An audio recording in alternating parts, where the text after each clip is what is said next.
መልካም ሰሞኑን ከተለያየ የህብረተሰብ ክፍል ጋር ባለፉት ጥቂት ወራት ወይም አመት የነበረውን አፈጻጸም የሥራ ሂደት ያሉ ጠንካራ ጎኖች ደካማ ጎኖች ከተለያየ ማህበረሰብ ክፍል ጋር ስንወያይ ቆይተናል በየደረጃው በዚያው አግባብ የተፎካካሪ ፓርቲ አመራሮች ጋር ብንወያይ በተደራጀ መንገድ ሐሳብ ካላቸው ለሚቀጥለው አመት ስራችን ግብአት ሊሆን ስለሚችል ለነሱም መድረክ መፈጠር አለበት በሚል ሐሳቤ ነው የተገናኘ ነው። እንግዲህ በዚህ አመት ሶስተኛ ገደማ ይመስለኛል ሳገኛችሁ ነኝ። በምክትል ፕሬዝዳንታችን ደረጃም ስብሰባዎች ታደርጉ ቆይታችኋል። ይሄ መልካም ባህል ይመስለኛል። ይህ እንደተጠበቀ ሆኖ አቴንሽን ቢሰጣቸው ብንነጋገርባቸው ብንወያይባቸው ቢፈቱ የሚባሉ ጉዳዮች ካሉ ለመወያየት ለማድመጥ እድል ለማግኘት ነው። ይሄ ውይይት ከሞላ ጎደል በሁሉም ክልሎች ተካሂዷል። ከክልል አመራሮች ጋር ተነጋግራቸዋል። አሁን በዚህ ደረጃ ብናይና ቢፈታ ከወዲሁ ቢቀረፍ በሚባሉ ማንኛውም ጉዳዮች ሐሳቦቻችሁን ማንሳት ትችላላችሁ። መድረኩ ዲሞክራሲያዊ ነው። በዚህ መድረክ ደረጃ ብናያቸው በሚባሉ ጉዳዮች ላይ ቅድሚያ ሰጥተን ብንወያይ የበለጠ መልካም እንደሚሆን ተስፋ አደርጋለሁ። በዚሁ አግባብ ሐሳብ አስተያየት አለኝ የምትሉ ሰዎች መድረኩ ለእናንተ ክፍት ነው። ከሁሉ በማስቀደም ክቡር ጠቅላይ ሚኒስትር ከፖለቲካ ፓርቲ ከፍተኛ አመራሮች ጋር በመገናኘት ስለ ሀገራችን አጠቃላይ ሁኔታና የፖለቲካ ፓርቲዎች ለሚያነሷቸው ጥያቄዎች ምላሽ ለመስጠት ጊዜዎችን በመስጠት ለሀገራችን የዲሞክራሲ ስርዓት ግንባታ አዲስ አካሄድና ለመምድ ስለሚሰጡት ትኩረት በኢትዮጵያ የፖለቲካ ፓርቲዎች የጋራ ምክር ቤት ስም ምስጋናዬን ለማቅረብ እወዳለሁ። የፖለቲካ ፓርቲዎች የጋራ ምክር ቤት ስራ አስፈጻሚ ኮሚቴ ወቅታዊ ሀገራዊ ሁኔታ በአጠቃላይ እና በተለይ ደግሞ በፖለቲካ ምህዳር በሀገራችን ሰላምና ጸጥታ እንዲሁም ቀጠናዊ ሁኔታ ላይ መንግስት መረጃ እንዲሰጠን በጠየቅነው መሰረት መንግስት ከተለያዩ የህብረተሰብ ክፍሎች ጋር ውይይት ለማድረግ ሲወስን የፖለቲካ ፓርቲዎችንም ጥያቄ ተቀብሎ በማስተናገዱ በዚህ አጋጣሚ በድጋሚ ምስጋናዬን አቀርባለሁ። ከዛሬው መድረክ በፊት በወረዳና በከተማ በዞኖችና በክልል በየደረጃ ባሉ የመንግስት አካላት መረጃ የተሰጠን ሲሆን በቅርቡ ከክቡር አቶ አደም ፋራ በጠቅላይ ሚኒስትር ማዕረግ የዲሞክራሲ ስርዓት ግንባታ ማዕከል ዋና አስተባባሪ ከፖለቲካ ፓርቲዎች የጋራ ምክር ቤት አባላት ጋር ተመሳሳይ መድረክ አካሂደናል። በዚህም ሂደት በርካታ ጉዳዮች ላይ የፖለቲካ ፓርቲ አመራሮች ለውጡን ተከትለው በተፈጠረው የፖለቲካ ምህዳር የታዩ መሻሻሎችና አሁንም የቀጠሉ ችግሮች የማህበራዊ ኢኮኖሚያዊ እድገቶችና ፈተናዎችን እንዲሁም በቀጣይ የመፍትሄ አቅጣጫዎች ላይ በየደረጃው በመምከር የጋራ ግንዛቤ ለመያዝ እድል አግኝተናል። ሚናችንንም ለመወጣት መግባባት ላይ ደርሰናል። ክቡር ጠቅላይ ሚኒስትር በትላንትናው ዕለት በአዲስ አበባ ከተማ እየተሰሩ ያሉ ልዩ የልማት ስራዎችን ጎብኝተናል። በጉብኝታችንም የተመለከትናቸው የልማት ስራዎች ታሪክን በመጠበቅ በቴክኖሎጂ እድገት በከተማ ኮሪደር ልማት የመንግስት አገልግሎት አሰጣጥ ለማዘመን ለስራ ዕድል ፈጠራና ለቱሪዝም መዳረሻ የገበያ ትስስር በመፍጠር እና ለህፃናትና ለወጣቶች ምቹ ከባቢ ለመፍጠር በአጠቃላይ ከተማዋን ለኑሮና ለስራ ምቹ ለማድረግ የተሰሩ ስራዎችን በአድናቆት እንመለከታለን። ይህ እንደተጠበቀ ሆኖ በዛሬው የማጠቃለያ መድረክ በተለይ የፖለቲካ ፓርቲዎችን በሚያሳስቡ የፖለቲካ ምህዳር የቀጠና ሁኔታ የሰላምና የጸጥታ ማህበራዊና ኢኮኖሚያዊ ጉዳዮች ብሎም የፖለቲካ ፓርቲዎች ለዲሞክራሲ ስርዓት ግንባታ ሚናቸውን ከመወጣት አንፃር የተጀመረውን አብሮ የመስራት አዲስ አካሄድና ባህል ማጠናከሪያ የሚሆኑትን የጋራ ምክር ቤቶችን በየደረጃው ለማጠናከር በሚያግዙ ጉዳዮች ዙሪያ ተጨማሪ አስተያየት ማብራሪያና ቀጣይ አቅጣጫ ላይ ግልጽነት ይዘን ሚናችንን ለመወጣት ለክቡርነቶ የሚከተሉትን በወረዳ በዞንና በክልል እንዲሁም በአገራዊ መድረክ ከፖለቲካ ፓርቲ አመራሮች የውይይት መድረኮች ላይ ከተነሱ ጉዳዮች መካከል ዋና ዋናዎችን እንደሚከተለው አቀርባለሁ። አንደኛ ሰላምና ጸጥታን በተመለከተ በሰሜኑ የሀገራችን ክፍል ያለው የጸጥታ ሁኔታ ከጊዜ ወደ ጊዜ እየጨመረ መጥቷል። ይህንን ሁኔታ ለመቀየር መንግስት ምን እያደረገ ነው? ሁለተኛው በሰላምና ጸጥታ ጉዳይ ላይ በተለያዩ የአገሪቱ አካባቢዎች ውስጥ ያሉ የጸጥታ ችግሮችን በዘላቂነት ለመፍታት መንግስት ምን አስቧል? 1.3 የዜጎችን እገታና ለማስለቀቅ የሚጠየቀው ከፍተኛ ገንዘብ አሳሳቢ ሆኗል። መንግስት ይህንን ችግር ለመፍታት ለምን አልተቻለም? የሀገራችን ብሔራዊ ጥቅም በሚንጻረርና የሀገሬን ሰላምና መረጋጋት በሚያደፈርስ መልኩ ከውጭ አካላት ጋር የሚሰሩ ኃይሎችን መንግስት እንዴት ይመለከተዋል? በተለያዩ የሀገሪቱ አካባቢዎች ያሉ ተፈናቃዮችን የመመለስ ሁኔታ በምን ደረጃ ላይ ይገኛል? የመንግስት ዋናው ኃላፊነት ሰላምና ጸጥታን ማረጋገጥ ነው። ነገር ግን አሁን ባለው ሁኔታ ዜጋው በሰላም ወጥቶ መግባት እየተቻለ አይደለም። በየአካባቢው የተዘረጋው ኬላ በሸቀጥና በሰው ዝውውር ላይ ተጽዕኖ እያሳደረ ነው። አላስፈላጊ ቀረጥም ይጠየቃል። ይህን ችግር ለማስተካከል መንግስት ምን እየሰራ ይገኛል? በአገራዊ ምክክር ሂደት ያልተሳተፉ የታጠቁ ኃይሎችና የፖለቲካ ፓርቲዎች በሂደቱ እንዲሳተፉ ለማድረግ መንግስት ምን ጥረት እያደረገ ይገኛል? እነዚህ በሰላምና ጸጥታ ጉዳዮች የተነሱ ዋና ዋና ነጥቦች ናቸው። ሁለተኛ የፖለቲካ ምህዳርን በተመለከተ አሁን ያለው የፖለቲካ ምህዳር ምን ያህል ሰፊና አካታች ነው? በየደረጃው የፖለቲካ ፓርቲዎች በተለይ በዞን በወረዳና በከተማ የሚያጋጥማቸው ችግሮች አልተቀረፉም። ለመቅረፍ መንግስት ምን አስቧል? መንግስት ተፎካካሪ ፓርቲዎችን ለማጠናከር ምን ዝግጁነት አለው?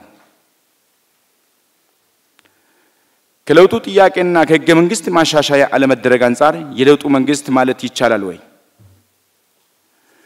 ኢህአዴግ የተለያዩ ቃላትን በመጠቀም ጥላቻና ዘረኝነትን ሲያስፋፋ እንደነበር ይታወቃል። አሁን ጽንፈኝነት የሚለው ቃል በወጣቶችና በሌሎች ዘንድ በበጎ የታየ አይደለም። ቃሉን በሌላ መተካት አይቻልም ወይ? ሁሉም ፓርቲዎች ገዢ ፓርቲን ጨምሮ የአካል ጉዳተኞችን ተጠቃሚ ከማድረግና በተግባር አካቶ ከመሄድ አኳያ በመንግስት ምን የተቀመጠ አቅጣጫ አለ? በትግራይ ክልል የፖለቲካ ምህዳር ችግርና በጊዜያዊ አስተዳደር የፖለቲካ ፓርቲዎች ተሳትፎ በመንግስት ችላ መባሉ ለትግራይ ክልል የሰላም እጦት መባባስ ሆኖ የሚቀጥለው እስከ መቼ ድረስ ነው?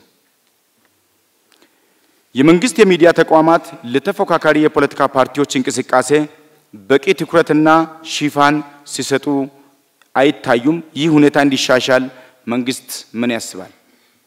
እነዚህ በፖለቲካ ምህዳር በተመለከተ የቀረቡ ዋና ዋና ጉዳዮች ናቸው። ሶስተኛ ኢኮኖሚያዊና ማህበራዊ ልማትን በተመለከተ የኑሮ ውድነትን ለማስቀረትና የመንግስት ሰራተኞችን እንዲሁም የጤና ተቋማትን የደሞዝና ጥቅማ ጥቅም ጥያቄዎች ለመመለስ ምን እየተሰራ ነው?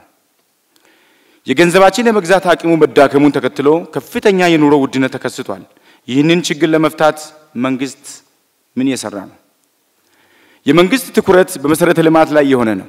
ልማቱ ሰውን ቢያስቀድም አይሻልም? የነዳጅ ዋጋ እያሻቀበ መሄዱ ዜጎች ላይ ከፍተኛ የኢኮኖሚያዊ ተጽዕኖ ያደረሰ ይገኛል።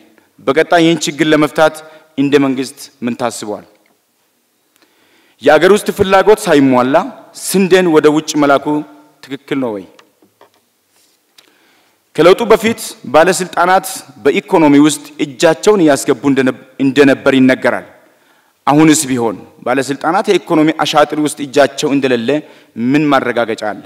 በተለይ የኑሮ ውድነቱን አለመቆጣጠራቸው በየደረጃው ያለው የባለስልጣናት ተግባር አይደለም ወይ? የውጭ ዜጎች መሬት መግዛት የሚችሉበት አዋጅ መውጣቱ የሀገራችን ዜጎች መሬት የማግኘት መብት የሚጋፋና መሬታችን በውጭ ዜጎች የማስያዝ ተግባር አይሆንም ወይ? ኢትዮጵያ ከፍተኛ የተፈጥሮ ጸጋ መኖሩ ጋር ተያይዞ ተመርቆ ያሉ ስራት ቁጭ ያሉ ወጣቶችን የስራ ተጠቃሚ ለማድረግ መንግስት ምን እየሰራ ይገኛል?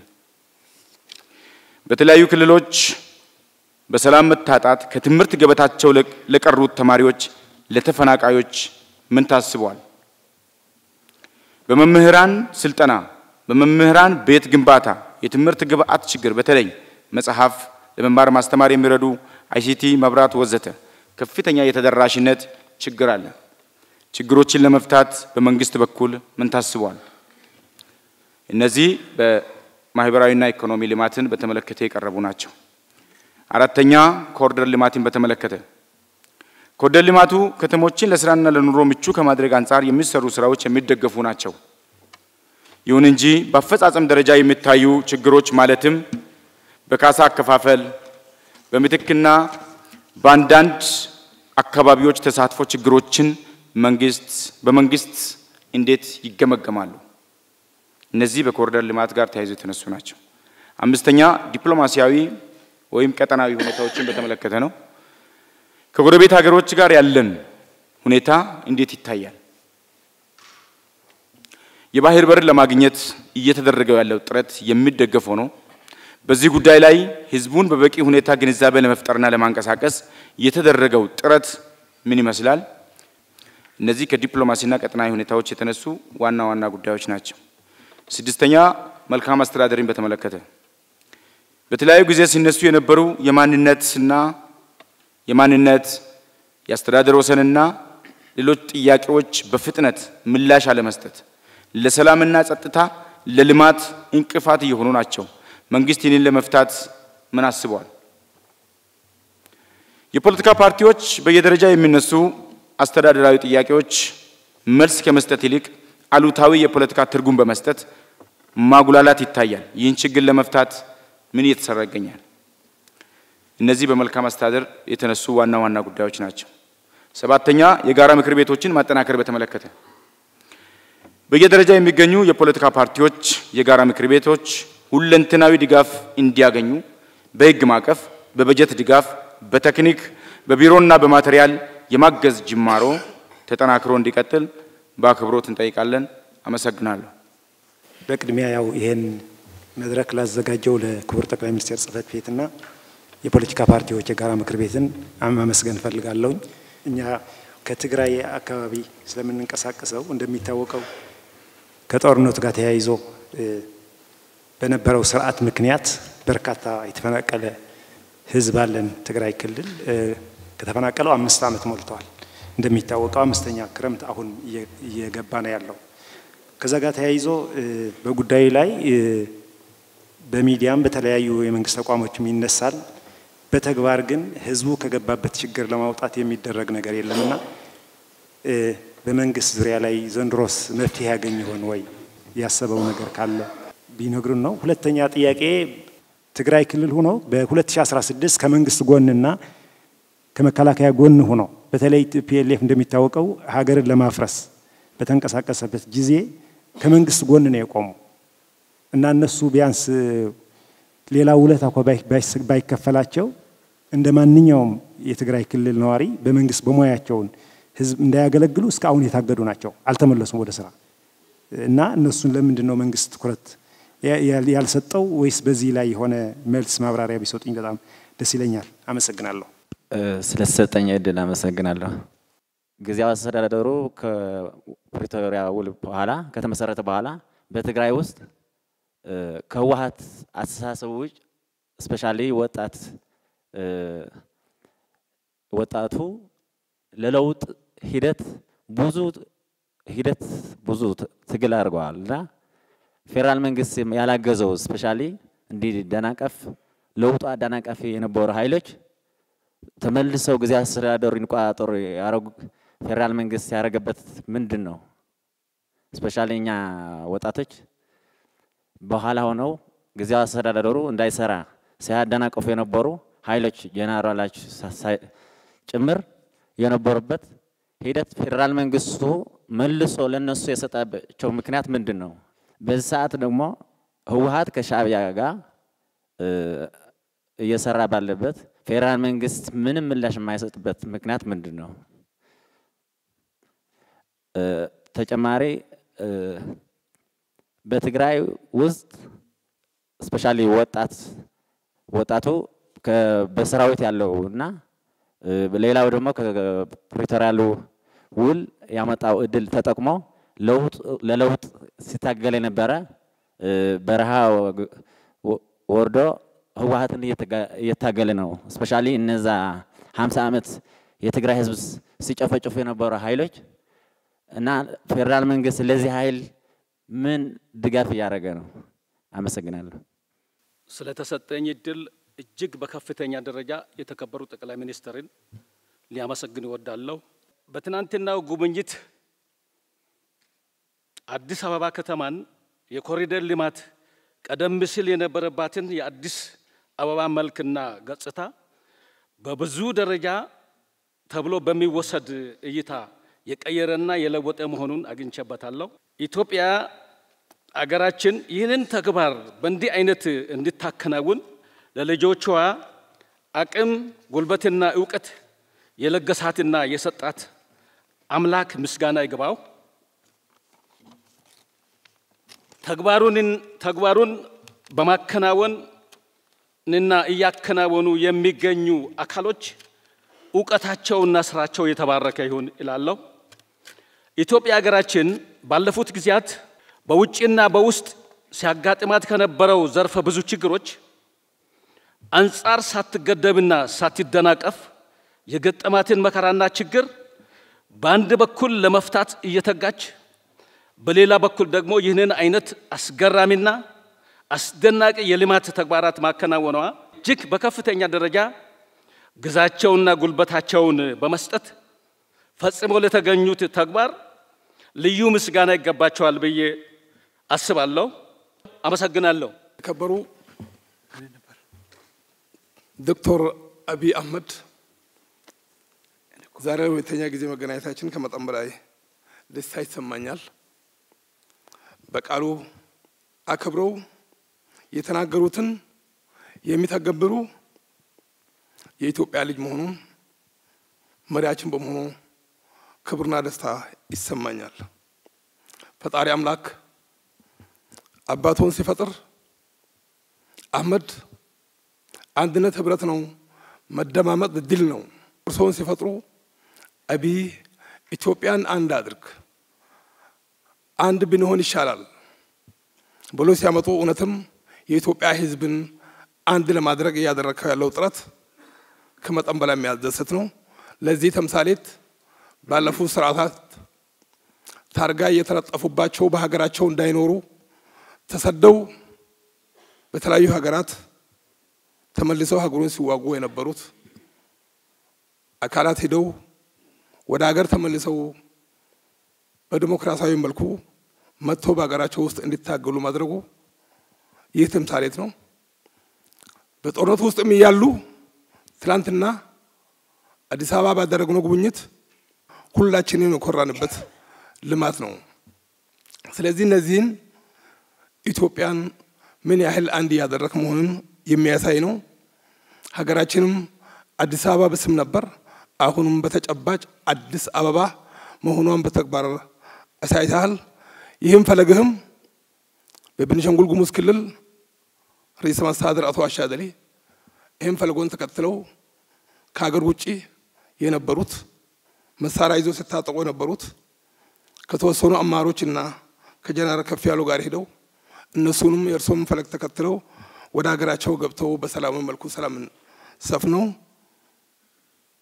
ከጦርነት በአሁኑ ሰዓት ላይ ክልላችን ተሻግሮ የልማት ጅምር ላይ መሆኑን መግለጽ ይፈልጋለሁ። ስለተሰጠኝ በጣም አመሰግናለሁ። አገው እንደ ህጋዊ ፓርቲ ከቦታ ቦታ ተንቀሳቅሶ መስራት አልቻለም እና ምርጫ እየደረሰ ነው። ስለዚህ ምን አስበዋል? አመሰግናለሁ። ክቡር ጠቅላይ ሚኒስትር በመጀመሪያ ለሰሩት የኮሪደር ልማት እርሶንም ሆነ ከእርሶ ጋር ለደከሙት ሳላመሰግን አላልፍም።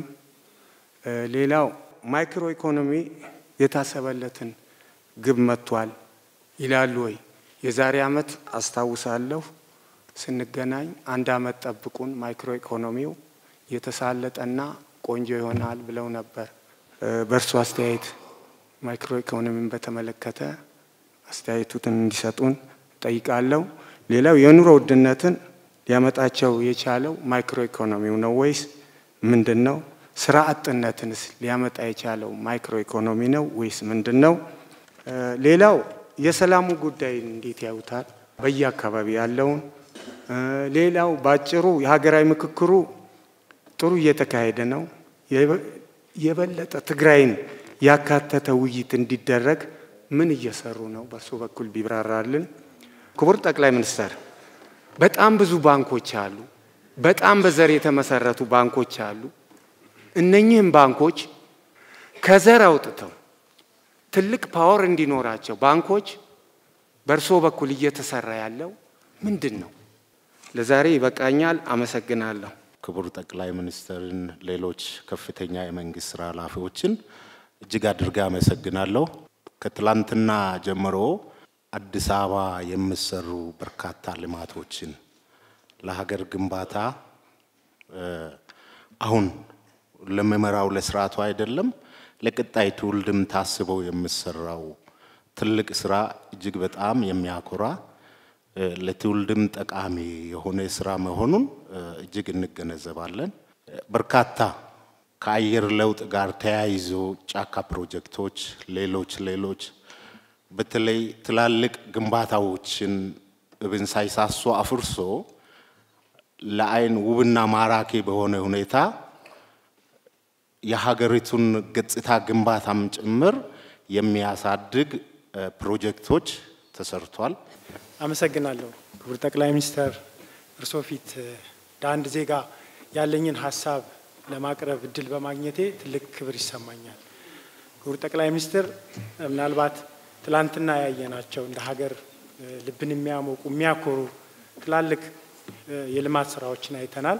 በጣም ደስ የሚል ነው። ይሄ እንደ አንድ ዜጋ እንደ ማንኛውም ሰው ልጅ ማድነቅ ማክበር ያለብን የሚሰሩ እጆች መባረክ አለባቸው፣ መመስገን አለባቸው እና እነዚህ የልማት ስራዎች ደግሞ ወደ ሌሎችም ከተሞቻችን እንዲሰፉ የማድረግ ስራ ቢቀጥል። ሌላው እኔ ተጨማሪ የማደርገው በተለይ እንደ እኔ ከጎጎት ፓርቲ ነው የመጣሁት። ከአሳታፊነት አንጻር ወደ ላይ ስንሄድ አሳታፊ ነው፣ ኢንክሉሲቭ ነው። ወደ ታች ግን ስንሄድ አሁን በቀጣይ ምርጫም አለ፣ የተሻለ ሀሳብ ወደፊት መምጣት አለበት።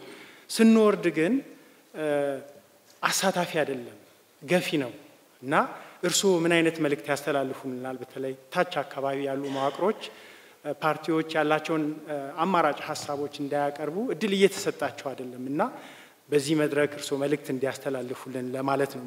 ሌላው ምናልባት አቅም ከመገንባት አንጻር የፖለቲካ ፓርቲዎች አማራጭ ሀሳብ አላቸው፣ የአገር ሀብት ናቸው እና እነዚህን ኢምፓወር ከማድረግ አንጻር ስልጠና የሚያገኙበትን እድል አስበዋል ወይ? ሌላው እርሶን መጠየቅ ብቻም ሳይሆን እኛም መጠየቅ ስላለብን ምን እናግዝ እንደ አንድ አማራጭ ሀሳብ እንዳለው የፖለቲካ ፓርቲ ምንድነው ከኛ የሚጠበቀው? ለሰጡን ጊዜ ከልብ አመሰግናለሁ። አመሰግናለሁ ስለተሰጠኝ እድል። ክብር ዶክተር ከፖለቲካ ፓርቲዎችም በአገራዊ ጉዳይ በሚነሱ ኢሹዎች ላይ ምላሽ ለመስጠት ፈቃደኛ ሆኖ የዲሞክራሲን ምህዳር ከማስፋት አንጻር ያሉትን ቁርጠኝነት ከግምት ውስጥ በማስገባት ላመሰግን እወዳለሁ። ዲሞክራሲን ምህዳር ከማስፋት የለውጥ መንግስት ያደረገው ጥረት ቀላል አይደለም፣ እያየን ስለሆነ ማለት ነው። የተጀመረው የአገር ገጽታን ለመቀየር የዲሞክራሲን ምህዳር ለማስፋት ደግሞ የጋራ አገርነት በጋራ መስራት አለብን። የአንድ ፓርቲ ስራ አይደለም ተብሎ የተጀመረው ምህዳሩ ሰፊ ነው። ወደ ታች ሲኬድ ደግሞ በጣም ጠባብ ነው። የተቸገረው ነው እዛ ጋር ነው። ትልቅ ህዝብ ያለው ደግሞ ታች ነው። በወረዳ ደረጃ ላይ በዞን ደረጃ ላይ እስከ ክልል ባለው ደረጃ ላይ ሁለት ብልጽግና አለ። የጋራ አገርነት በጋራ መስራት አለብን፣ ማሳካት አለብን፣ አገርን ማሻገር አለብን፣ ማስቀጠል አለብን የሚል ብልጽግና አይደለም። ራሴን፣ ቤቴን፣ አካባቢን፣ ሰፈሬን መገንባት አለብኝ ብሎ ራሱን የሚገነባ ብልጽግና አለ። አሁን የተቸገርነው ይሄን ብልጽግና ነው። እርሶስ እንደዛ አይነት ብልጽግና ያለውን ይለያሉ ወይ እላለሁ። አመሰግናለሁ። ለተሰጠኝ እድል አመሰግናለሁ።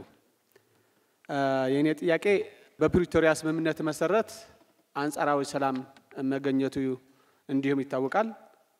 ዋናነት በፕሪቶሪያ ስምምነት መሰረት አቃፊና አሳታፊ ጊዜያዊ አስተዳደር መመስረት ነበረበት።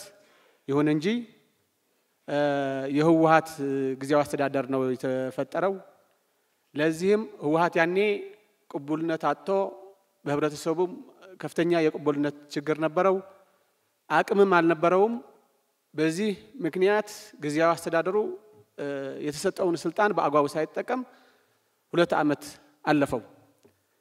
ከዛ በኋላም አንዱ ችግር ራስ በራስ የነበረ የስልጣን ሽኩቻ አንዱን ሌላኛውን ከኮርና ከኮር በላይ በሚባሉ ወታደራዊ ኃይሎች ግፊትና በጠበንጃ ጭምር የቀበሌዎች የወረዳዎች እንዲሁም የክልል መስሪያ ቤቶችን ቢሮዎች የተሰበሩ ማህተም ሲቀማ ህብረተሰቡ ብዙ ሰዎችም ለመቁሰልና ለግድያም ተዳርገው ነበርና የሚያሳዝነው ነገር ከዛ በኋላም የተመሰረተው የተሾመው ጊዜያዊ አስተዳዳሪ ወይም ፕሬዝዳንት ያው ከህወሓት ነው የተቋቋመው። ካቢኔው ያው ህገወጥ ነው ተብሎ በምርጫ ቦርድ ከተሰረዘው ፓርቲ ነውና አሁን በትግራይ ያለው ሁኔታ ከፍተኛ የሥርዓት አልበኝነት ችግር አለ፣ እንዲሁም ከፍተኛ የቅቡልነት ችግር አለ። ስለዚህ ፕሪቶሪያ የመጀመሪያው የተጣሰው ቅቡልነት ያለው ከሁሉም የትግራይ ፖለቲካ ኃይሎች ያሳተፈ ጊዜያዊ አስተዳደር አለመመስረት ነው። ለዚህ እንደ ማረሚያ ብለን ያሰብነው ጊዜያዊ ምክር ቤት ማቋቋም ነበረ። ጥረት አድርገን ነበር። የተለያዩ የትግራይ ያሉ ፖለቲካ ኃይሎች፣ ሲቪክ ማህበራት እና ጊዜያዊ ምክር ቤት ለማቋቋም ጥረት ተደረገ። ይሁን እንጂ አሁን ያለው ፕሬዝዳንት ይሄ ነገር ህወሓትም ራሷ እንደ እኔን የመረጥኩትና ይሄ የኔ ውሳኔዎች ማለፍ አለባቸው የሚል ህወሓትም የዚህ ጊዜያዊ ምክር ቤት ተቋሚ ስለሆነ አንድ ቅቡልነት ያለው ተቋም በትግራይ ላይ እንዳይኖር ከፍተኛ ችግር እየተፈጠረ ነው። ስለዚህ እንደ ጠቅላይ ሚኒስተር የትግራይ ጊዜያዊ ፕሬዝዳንት እንደሚሾሙ አካል ይሄ በትግራይ ጊዜያዊ አስተዳደር ጊዜያዊ ምክር ቤት ኖሮት ጠንካራ ካቢኔ ኖሮት ቼክ ኤንድ ባላንስ ያለው እንዲሆን የእርሶ ጫናም የእርሶ መመሪያም ያስፈልገዋልና ይሄ ነገር እንዲታሰብበት ለማለት ነው። አመሰግናለሁ። የተከበሩ ጠቅላይ ሚኒስትር ያየናቸው የልማት ስራዎችን አዲስ አበባ ተኮር እንዳልሆነ ግንዛቤ ብንይዝ በሁሉም ሴክተሮች ለምሳሌ ስሞክለስ ኢንዱስትሪ የምንለው ቱሪዝምን ከማስፋፋት አንጻር የቱሪዝም መዳረሻዎችን የተሰሩ ስራዎች እንደነ ወንጪ ባህር ዳር ላይ ጣና ላይ የተሰራ ስራ አሁን ትግራይ ላይ እየተሰራ ያለው የገራልታ ሎጅ እና ሌሎች እንደ መነሻ ወስደን አጠቃላይ ማለት አገር አቀፍ ስራዎች እንደሆኑ አዲስ አበባ ያየነው እሱም እንደ ቤንችማርክ ተወስዶ ወደ ብዙ ከተሞችና ከዛም ወደ ገጠር እየተስፋፋ ያለ መሆኑን ስናይ አገራችን ትልቅ ተስፋ ያላት የተጀመሩ የልማት ስራዎች እመርታዊ ሊባል ለውጥ የሚያመጡ መሆናቸውን ለመመስከርና ይሄንንም መንግስትንም እርሶንም ለማመስገን ፈልጋለሁ። ትናንት ያየናቸው ከኮሪደር ልማት አንጻር ከዚህ ከጫካ ፕሮጀክት ከዚህ ከአዲስ ኮንቬንሽን ሴንተር የምሶ አንድ ማዕከል አገልግሎት በመንግስትና በግል አጋርነት እየተሰሩ ያሉ ከ120 ሺህ በላይ የቤቶች ፕሮጀክት የወንዝ ተፋሰስ ልማት የፓርክ ግንባታዎች ከእንጦጦ እስከ ቡልቡላ ያሉ ወዳጅነትና አንድነት ፓርክንም ሁሉንም ስራዎች ፒኮክንም ጨምሮ በአጠቃላይ እየተሰሩ ያሉ ስራዎች የአንዳንዶቹ እንደሚሉት የብልጭልጭ ስራ ሳይሆን መሰረታዊ የከተማ እድገት እንደሆነ መናገር እፈልጋለሁ። ትልቁ ነገር ደግሞ ይህንን ለማስፋት የተጀመሩ ስራዎች እጅግ በጣም ማድነቅ እፈልጋለሁ። ከዛ አንጻር ምናልባት ወደ መቀሌ ወይ ወደ ትግራይ ልወስዶትና በ27 ዓመታት ውስጥ ትግራይ ውስጥ 22000 የመሰረት ድንጋይ የተቀመጠላቸው የልማት ፕሮጀክቶች ነበሩ። ምናልባት ትናንትና ነው እኔ የተመለሰልኝ እዚህ የቦሌና አቃቂን የሚያያይዝ ድልድይ ስንጎበኝ ከአቦ እስከ ኮዬ አደባባይ ያለው መንገድና ድልድዩ በአዲስ መልክ የአዲስ አበባ ከተማ አስተዳደር በራሱ እንደሰራው ነው እየተገለጸልን።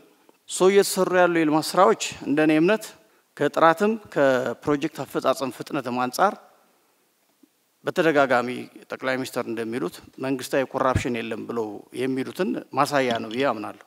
አንደኛው ስራዎቹ በጣም በጥራት ነው እየተሰራ ያሉት። ሁለተኛ በፍጥነት ነው እያለቁ ያሉት።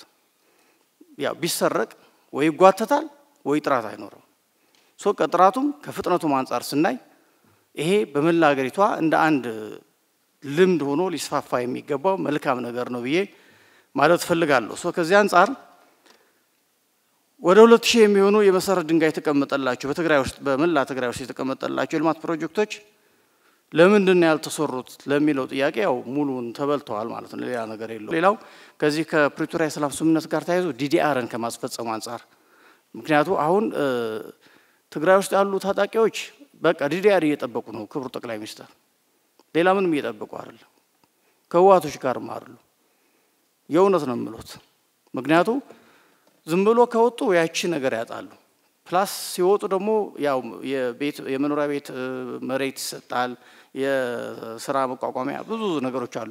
ያቺ እናገኛለንና ያቺ እንዳናጣ ያሉ እየጠበቁ ያሉትና እንዳው አሁን ትግራይ ውስጥ ለምን አልተፈጸመም ብዬ አይደለም ስለማቀው አምና በዚህ መድረክ ላይ ዲዲአር ለምን አይፈጸምም መከላከያ ለምን ወደ ትግራይ ገባም ብዬ ጠይቄ ነበር። አሁን እሱን አልጠየቅም ምክንያቱም ችግሩ ስለማቀው። ግን የፌደራል መንግስት እንዳው ዲዲአሩን በራሱ መንገድ ማስፈጸም የሚችልበት እድል የለም። እኔ ወጣቱ በዛ መንገድ ወደ ሰላማዊ ህይወቱ በቃ ትጥቅን ፈቶ ወደ ሰላማዊ ህይወቱ መኖር አለበት፣ መስራት አለበት፣ ማደግ መበልጸግ ይፈልጋልና እንዳው ችን ነገር ቢፈተሽ ቢታይ የሚል ነገር ነው። ከዛ ውጪ ግን ኦሬዲ ሁሉም ነገሮች ስለተነሱ ያው መከላከያውን በድጋሚ ወደ ትግራይ የሚገባበት መንገድ ቢፈለግ የሚለውን ነገር ያው ያለው ሁኔታ ታሳቢ አድርጌ ማለት ነው። አመሰግናለሁ። ክቡር የኢፌድሪ ጠቅላይ ሚኒስትር ዶክተር አብይ ይህንን መድረክ አንዲት ሀገር ናት ያለችን ያንን ታሳቢ አድርገው ከፌደራል የጋራ ምክር ቤት ጋር በጋራ በማድረግ ይህንን መድረክ ስላመቻቹ እጅግ አድርጌ አመሰግናለሁኝ። ልማት ላይ የሰሩትን ሂደት ሳይ እጅግ ማድነቅ ፈለኩኝ። ምክንያቱም ብዙም በሶሻል ሚዲያው በጣም የሚወረወርበትን ነገር እየሰሙ ወደ መሬት እየጣሉ ስራዎች ላይ በመሆኑት ሳላደንቆት አላልፍም። ይበርቱ ማለት ፈልጋለሁ። ሌላው ዲፕሎማሲያዊ ስኬቶች ላይ የሚሄዱበት ሂደት ከፍተኛ ነው።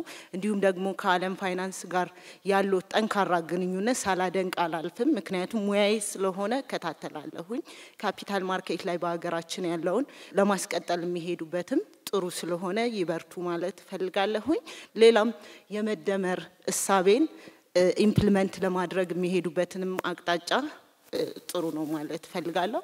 ሌላው የኢምፖርትና ኤክስፖርት ላይ በተለይም ደግሞ በኤክስፖርቱ የቡናን ኤክስፖርት የማድረግ ሂደት ዴይሊ ፎሎ አፕ የሚያደርጉበትንም በጣም ጥሩ ነው ማለት ፈልጋለሁኝ።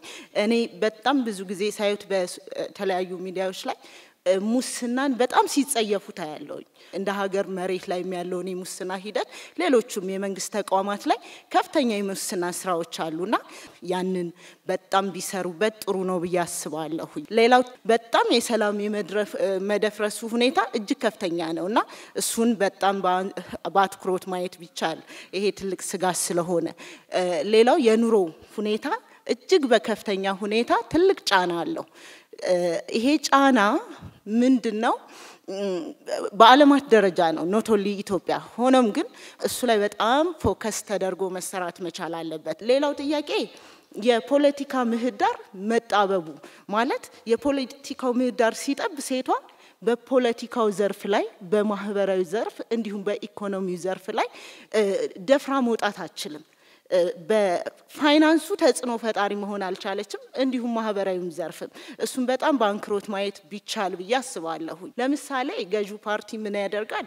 ሴቶችን ወደፊት የሚያመጣበትን መንገድ አይ ሪሊ አፕሪሺየት ይሄንን ተሞክሮ እዚህም ያሉ የፖለቲካ አመራሮች ቢወስዱት ጥሩ ነው ብዬ አስባለሁ። እንደ ሀገር መሪነቶ ማየት ቢችሉ ብዬ ማስበው የራስዎትን ገዢ ፓርቲ ላይ ያለውን ብቻ ሳይሆን ሌሎችንም ሴቶች ደፍረው ሲመጡ ማበረታታት የሚችሉበትን መድረኮችንም እንዲሁ ቢያመቻቹልን እንደነኛ አይነት ነገሮችን ቢያደርጉልን በተለይ ደግሞ መማር የምትፈልግ ሴት የትምህርት እድሎችን ቢያመቻቹላት በእውነት ነው ምሎት በብዙ ውርወራዎች ውስጥ በሳይለንት መስራት ትልቅነት ስለሆነ ይበርቱ ይበል የሚያስብል ነው። አመሰግናለሁ። ከትላንት ጀምረን አዲስ አበባ ከተማ በጎበኘናቸው ጉብኝቶች ያየናቸውና የተሰሩ ስራዎች እጅግ ድንቅና ሀገራችን ኢትዮጵያ ለመጪው ትውልድ አስባ እየተጋች ያለች ሀገር መሆኑን በእርሶ ድንቅ አመራር ሰጭነት የተፈጸመ ተግባር መሆኑን ተመልክቻለሁና በእውነቱ እጅግ በጣም ኮርቼበታለሁ። ከክፍለ ሀገር ስንመጣ በየጊዜው ስንመጣ አዲስ አበባ እየተቀየረች ነው የምትጠብቀን፣ እየለማች ነው የምትጠብቀን። ይህ እጅግ በጣም ተስፋ የሚሰጥ ነው። የሚታየኝ ምንድነው የአንድ ምርጫ ሲዝን ብቻም ሳይሆን ዘላቂ የሆኑ ለዜጎች ገቢ ማስገኘት የሚችሉ ወጣቶች በሀገራቸው የሀገሪቱ ዜጎች በሀገራቸው እንዲደሰቱ ተስፋ እንዲያደርጉ የሚያመላክቱ ተግባራት ተከናውነው በማየት እንደ ወጣትነትም ኢትዮጵያን ለወጣቶች እየገነባችሁት ነውና ይሄ በጣም አክብሮት አለኝ። ያው አካባቢ ምርጫ ከተደረገ 12 ዓመት ገደማ ተቆጥሯል።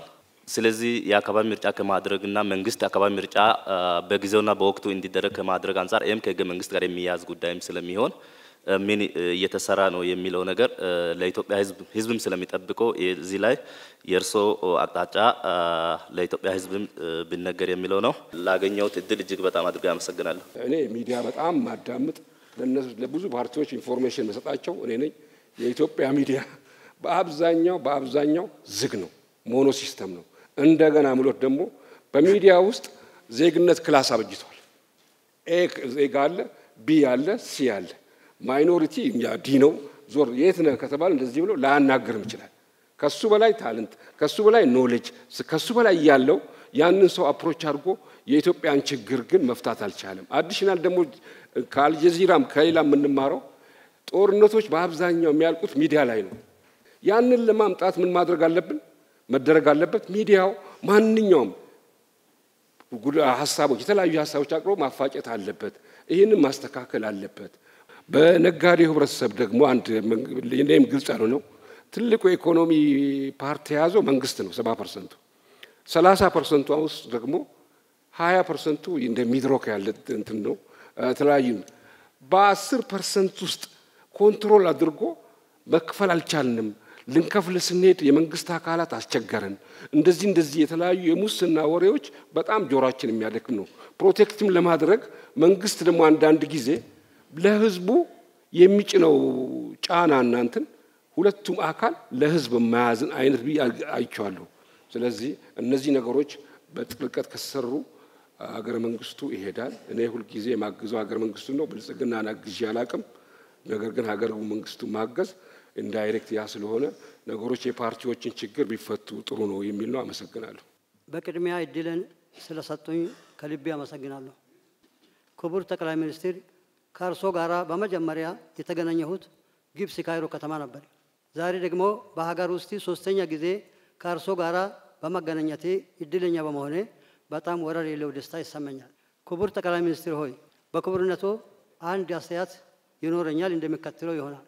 እንደሚታወቀው ሁሉ ሀገራችን ኢትዮጵያ በየጊዜው እየተፈታተነ ያለውና የሚመጣ የፖለቲካ ሽኩቻና አለመረጋጋት የሚታይባት ሀገር ናት። እርሶ ወደ ስልጣን ወንበር ከመጡ ወዲህ ግን ለአንድና ለመጨረሻ ጊዜ ይህንን ማገዳደር ፖለቲካ ለማስቀረት እና ይህ ምዕራፍ እንዲዘጋ ብዙ እድሎቹ እና ጥረቶቹ ተደርጓል። በእርሶ ስልጣን ዘመን ከዚህ በፊት ታይቶ የማይታወቁ ጥሩ ጅማሮቹ ያየንበት ነው።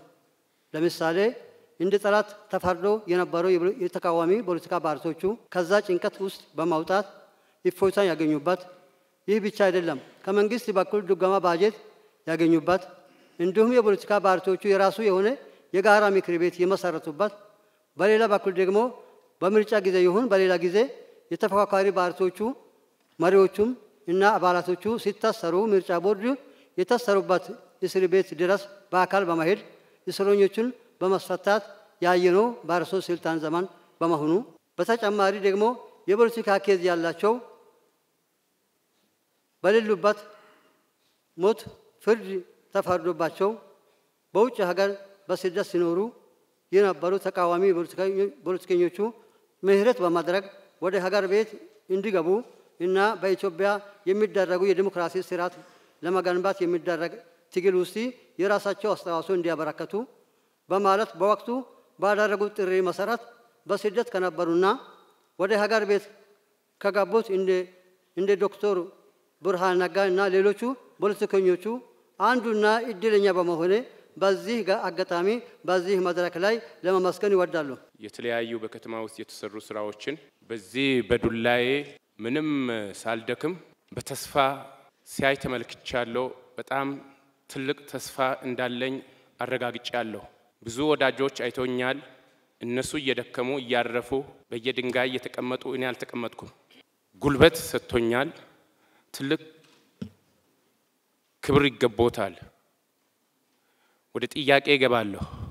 አካል ጉዳተኛ ያለበት አገር ላይ ይህ ነው የሚባል የአካል ጉዳተኞች ተጠቃሚነት እየተሰራ አይደለም ኢትዮጵያ ውስጥ። እኔ በትግል ቤተሰቦቼ ጓዳ ለማስቀመጥ ቢሞክሩም እኔ በትግል ነው የወጣሁት። በትግል ነው ተምሬ ለዚህ ደረጃ የደረስኩት። ግን ጓዳ ውስጥ የተደበቁ በርካታ አካል ጉዳተኞች አሉ ኢትዮጵያ ውስጥ። ትምህርት በአግባቡ እያገኙ አይደሉም። ሌላው የስልጣን አካታችነት በሴቶች በኩል ያለው ተሳትፎ እጅግ በጣም የሚበረታታ ጉዳይ ነው። አካል ጉዳተኛ ከፌደራል ጀምሮ እስከ ዞን እስከ ክልል ድረስ የስልጣን ተጠቃሚዎች እየሆኑ አይደሉም። ስለዚህ የአካል ጉዳተኞች ችግር ብታይልን እላለሁ። በጣም አመሰግናለሁ። በጣም ነው የማመሰግነው። በቂ ጥያቄ ተነስቷል። ለዛሬው አንዳንዱ ጥያቄ እዚሁ ምላሽ የሚሰጠው ነው። አንዳንድ ያላየናቸውን ጉዳዮች በእኛ በኩል ያላየናቸውን ጉዳዮች እንፈትሻለን። ለምሳሌ እህት ያነሳቸውን ሴቶች በጣም ኢምፓወር እናደርጋለን፣ ግን ማየት ያለብን ጉዳዮች ካሉ እናያለን። እኛ ባለማካተታችን ምክንያት የተፈጠሩ ጉዳዮችን እንፈትሻለን። ሌሎቹን ጉዳዮች በጥቅል አድርጌ ለመመለስ ሞክራለሁ። በመጀመሪያ መገናኘታችን ትክክለኛ እርምጃ ነው። በመገናኘት ውስጥ ሞር ለመተዋወቅ እድል እናገኛለን፣ ለመማማር እድል እናገኛለን፣ ለመማርና ለማስተካከልም እድል እናገኛለን። የሚፎካከር የፖለቲካ ፓርቲ ሲባል አስፈላጊ በሆኑ ጉዳዮች የሚተባበር መሆኑን ለማሳየትም ጥሩ ልምምድ ይመስለኛል። በእርግጥ ምህዳርን አስታካችሁ በርካታ ጥያቄ ተነስተዋል። ይሄ መድረክ በራሱ የፖለቲካ ምህዳሩ መለወጥ አካል ነው። የኢትዮጵያ ጠቅላይ ሚኒስትር በአመት 2-3 ፓርቲዎች ሰብስቦ አያናግርም። እኛ እዚሁ ሀገር ነበርን። ከውጭ መጣችሁ ላታውቁ ትችላላችሁ። አልነበረም። እንደዛ የምናደርገው ለምንድን ነው? እኛ ውስጥ ያለውን ክፍተት ከናንተ ስንሰማው ለመፈተሽ ስለሚያግዘን። አብሶሉት የሆነ የፖለቲካል ምህዳር ምንም እንከን የሌለበት ደግሞ ከጠበቃችሁ ፖለቲካ አልገባችሁም ማለት ነው። ዓለም ላይ እስካለን ድረስ የሚጀመሩ ነገሮች አሉ፣ የሚቀሩ ጉዳዮች አሉ። ሙሉ ንጹህ ነገር መጠበቅ ተገቢ አይደለም። በእኛ በኩል ግን የፖለቲካ ምህዳርን ማስፋት በሚመለከት ሁለት መሰረታዊ ሀሳቦች አሉ። አንደኛው ፉክክር ነው። ሁለተኛው ትብብር ነው። ጤናማ የሆነ ፉክክር እናደርጋለን ከፓርቲዎች ጋር፣ ትብብርም እናደርጋለን። ፉክክር ብቻ ከሆነ ወደ አጽናፍ የወጣ ወደ ግጭት የሚያመራ ወደ ጸብ የሚያመራ የማያግባባ ስለሚሆን መተባበር በሚገባን ጉዳይ እንተባበራለን፣ ልንፎካከርባቸው በሚገቡ ጉዳዮች ደግሞ እንፎካከራለን። ይህንን ባላንስ አድርገን ነው ምን ሄደው የብልጽግና እሳቤ እኔ መራው አድሚኒስትሬሽን እሳቤ በፉክክርና በትብብር መካከል ሚዛን መጠበቅ ያስፈልጋል። ሁሉን በፉክክር ብቻ ካደረግን ውጤታማ አንሆንም ብለን እናምናለን። ለምሳሌ ትብብር በሚመለከት መቼም ሁላችሁም በኢትዮጵያ ፖለቲካ ውስጥ እድሜው ቢለያይም ያሳለፋችሁ ሰዎች ናችሁ። አሁን ባለው አድሚኒስትሬሽን ከሚፎካከሩ ፓርቲዎች 273 ሰዎች በተለያየ ደረጃ በአመራር ተሳትፎ ይሰራሉ። 273 ሰዎች፣ 4 ሚኒስትሮች አሉ፣ 4 ገደማ ሚኒስትር ዴታዎች አሉ፣ የቢሮ ኃላፊዎች አሉ፣ በዞን በወረዳ የተካተቱ ሰዎች አሉ። 273 የሚፎካከሩ ፓርቲ አመራሮች አሳትፌ አብሬ ሰራለሁ ያለ መንግስት ለትብብር ቦታ እንዳለው በቂ ማሳያ ሊሆን ይችላል። ሰዎች የሚያዩት ፕሮፌሰር ብርሃኑን ወይም ዶክተር አረጋዊን ወይም ዶክተር በለጠን ብቻ ሊሆን ይችላል። በየደረጃው ግን አሉ ሰዎች፣ በየደረጃው የተካተቱ ሰዎች አሉ። አሁንም ደግሞ ማረም ያለብን ነገር አለ። ማረም ያለብን ነገር በቂ አይደለም። ምን ፈልገው ያካተትን የተሻለች ኢትዮጵያን መፍጠር ነው እንጂ የብልጽግና ኢትዮጵያ መፍጠር አይደለም። ዓላማው እሱ አይደለም። ግን በአንድ ጊዜም ብናፍስ ፓርቲዎች ሰብሰብ ብለው ጠንካራ ሆኖ ሐሳብ ኖሯቸው ከመምጣት ይልቅ ቅድም እንዳያችሁት በጣም በርካታ ፓርቲ ነው ያለው። ሁሉም ሰው የሚፈልገው ደግሞ ፓርቲ ብሎ ሊቀመንበር መሆን ነው። ሊቀመንበሮች በሙሉ ብንሰበስብ አሁን 67 ትጠጋላችሁ። የኢትዮጵያ ካቢኔ ደግሞ እንደምታውቁት 20 ነው። አይበቃንም ካቢኔው ራሱ። ይሄ ያስቸግራል። ሰብሰብ ቢባል ግን በእኛ በኩል ክፍት ነው። ከሚፎካከሩን ሰዎች ጋር ለመስራት ምንም ችግር የለብንም። ዋናው መስፈርቱ ግን ኢትዮጵያ አንድ ታላቅ ሀገር ሆና እንድትቀጥል በመንግስት በኩልም በሚፎካከር ፓርቲ በኩልም በተወሰነ ደረጃ የመተው ልምምድ ያስፈልጋል።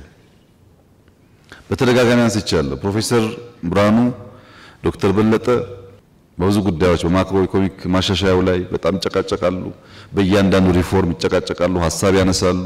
ለኔ የሚቀለኝ የራሴ ፓርቲ ሰዎች ሰብስቤ ካቢኔ ማድረግ ይሻለኛል። ቢኮዝ ካቢኔ ወስጄ ካላጸደቅኩ ልሰራ አልችልም። እነሱ ደግሞ ካቢኔ አባላት ናቸው። መደበቅ አልችልም አጀንዳውን። ሁሉም ጉዳይ እንደሚቀበሉ አድርጋችሁ አታስቡ። እንደዛ አይደለም።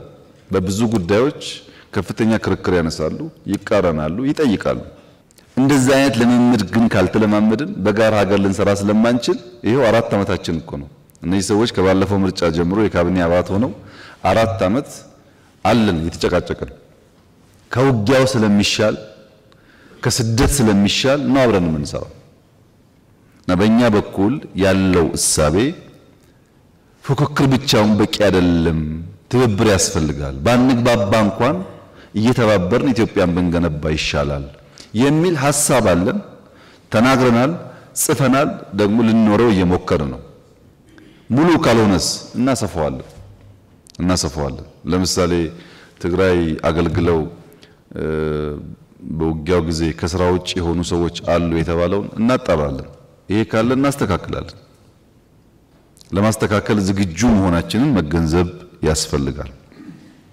ከዲሞክራሲ ልምምድ ችግር የተነሳ ግን በየቦታው ውስንነቶች ይኖራሉ።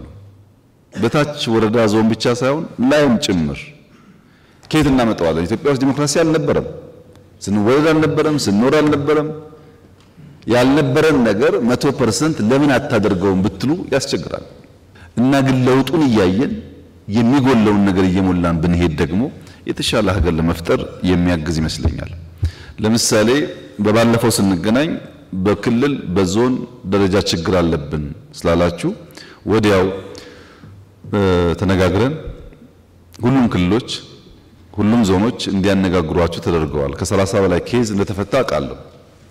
በዛ ውይይት ምርጫ ቦርድ አፕላይ አድርጋችሁ ምርጫ ቦርድ የኛን ተሳትፎ ሲጠይቅ በሚኒስትርና ሚኒስትር ዴታ ብቻ ነው ውክልና የሰጠነው። እስከ ዞን ድረስ ታች ድረስ ስትከሱ ከዚህ ሚኒስትር ወይም ዴታ እየላክን ያ ጉዳይ እንዲጣራ ያደረግነው እንዳይታፈን ስለፈለግን ነው። እነዚህ ጉዳዮች ታነሳላችሁ እየጠብቄ ነበር።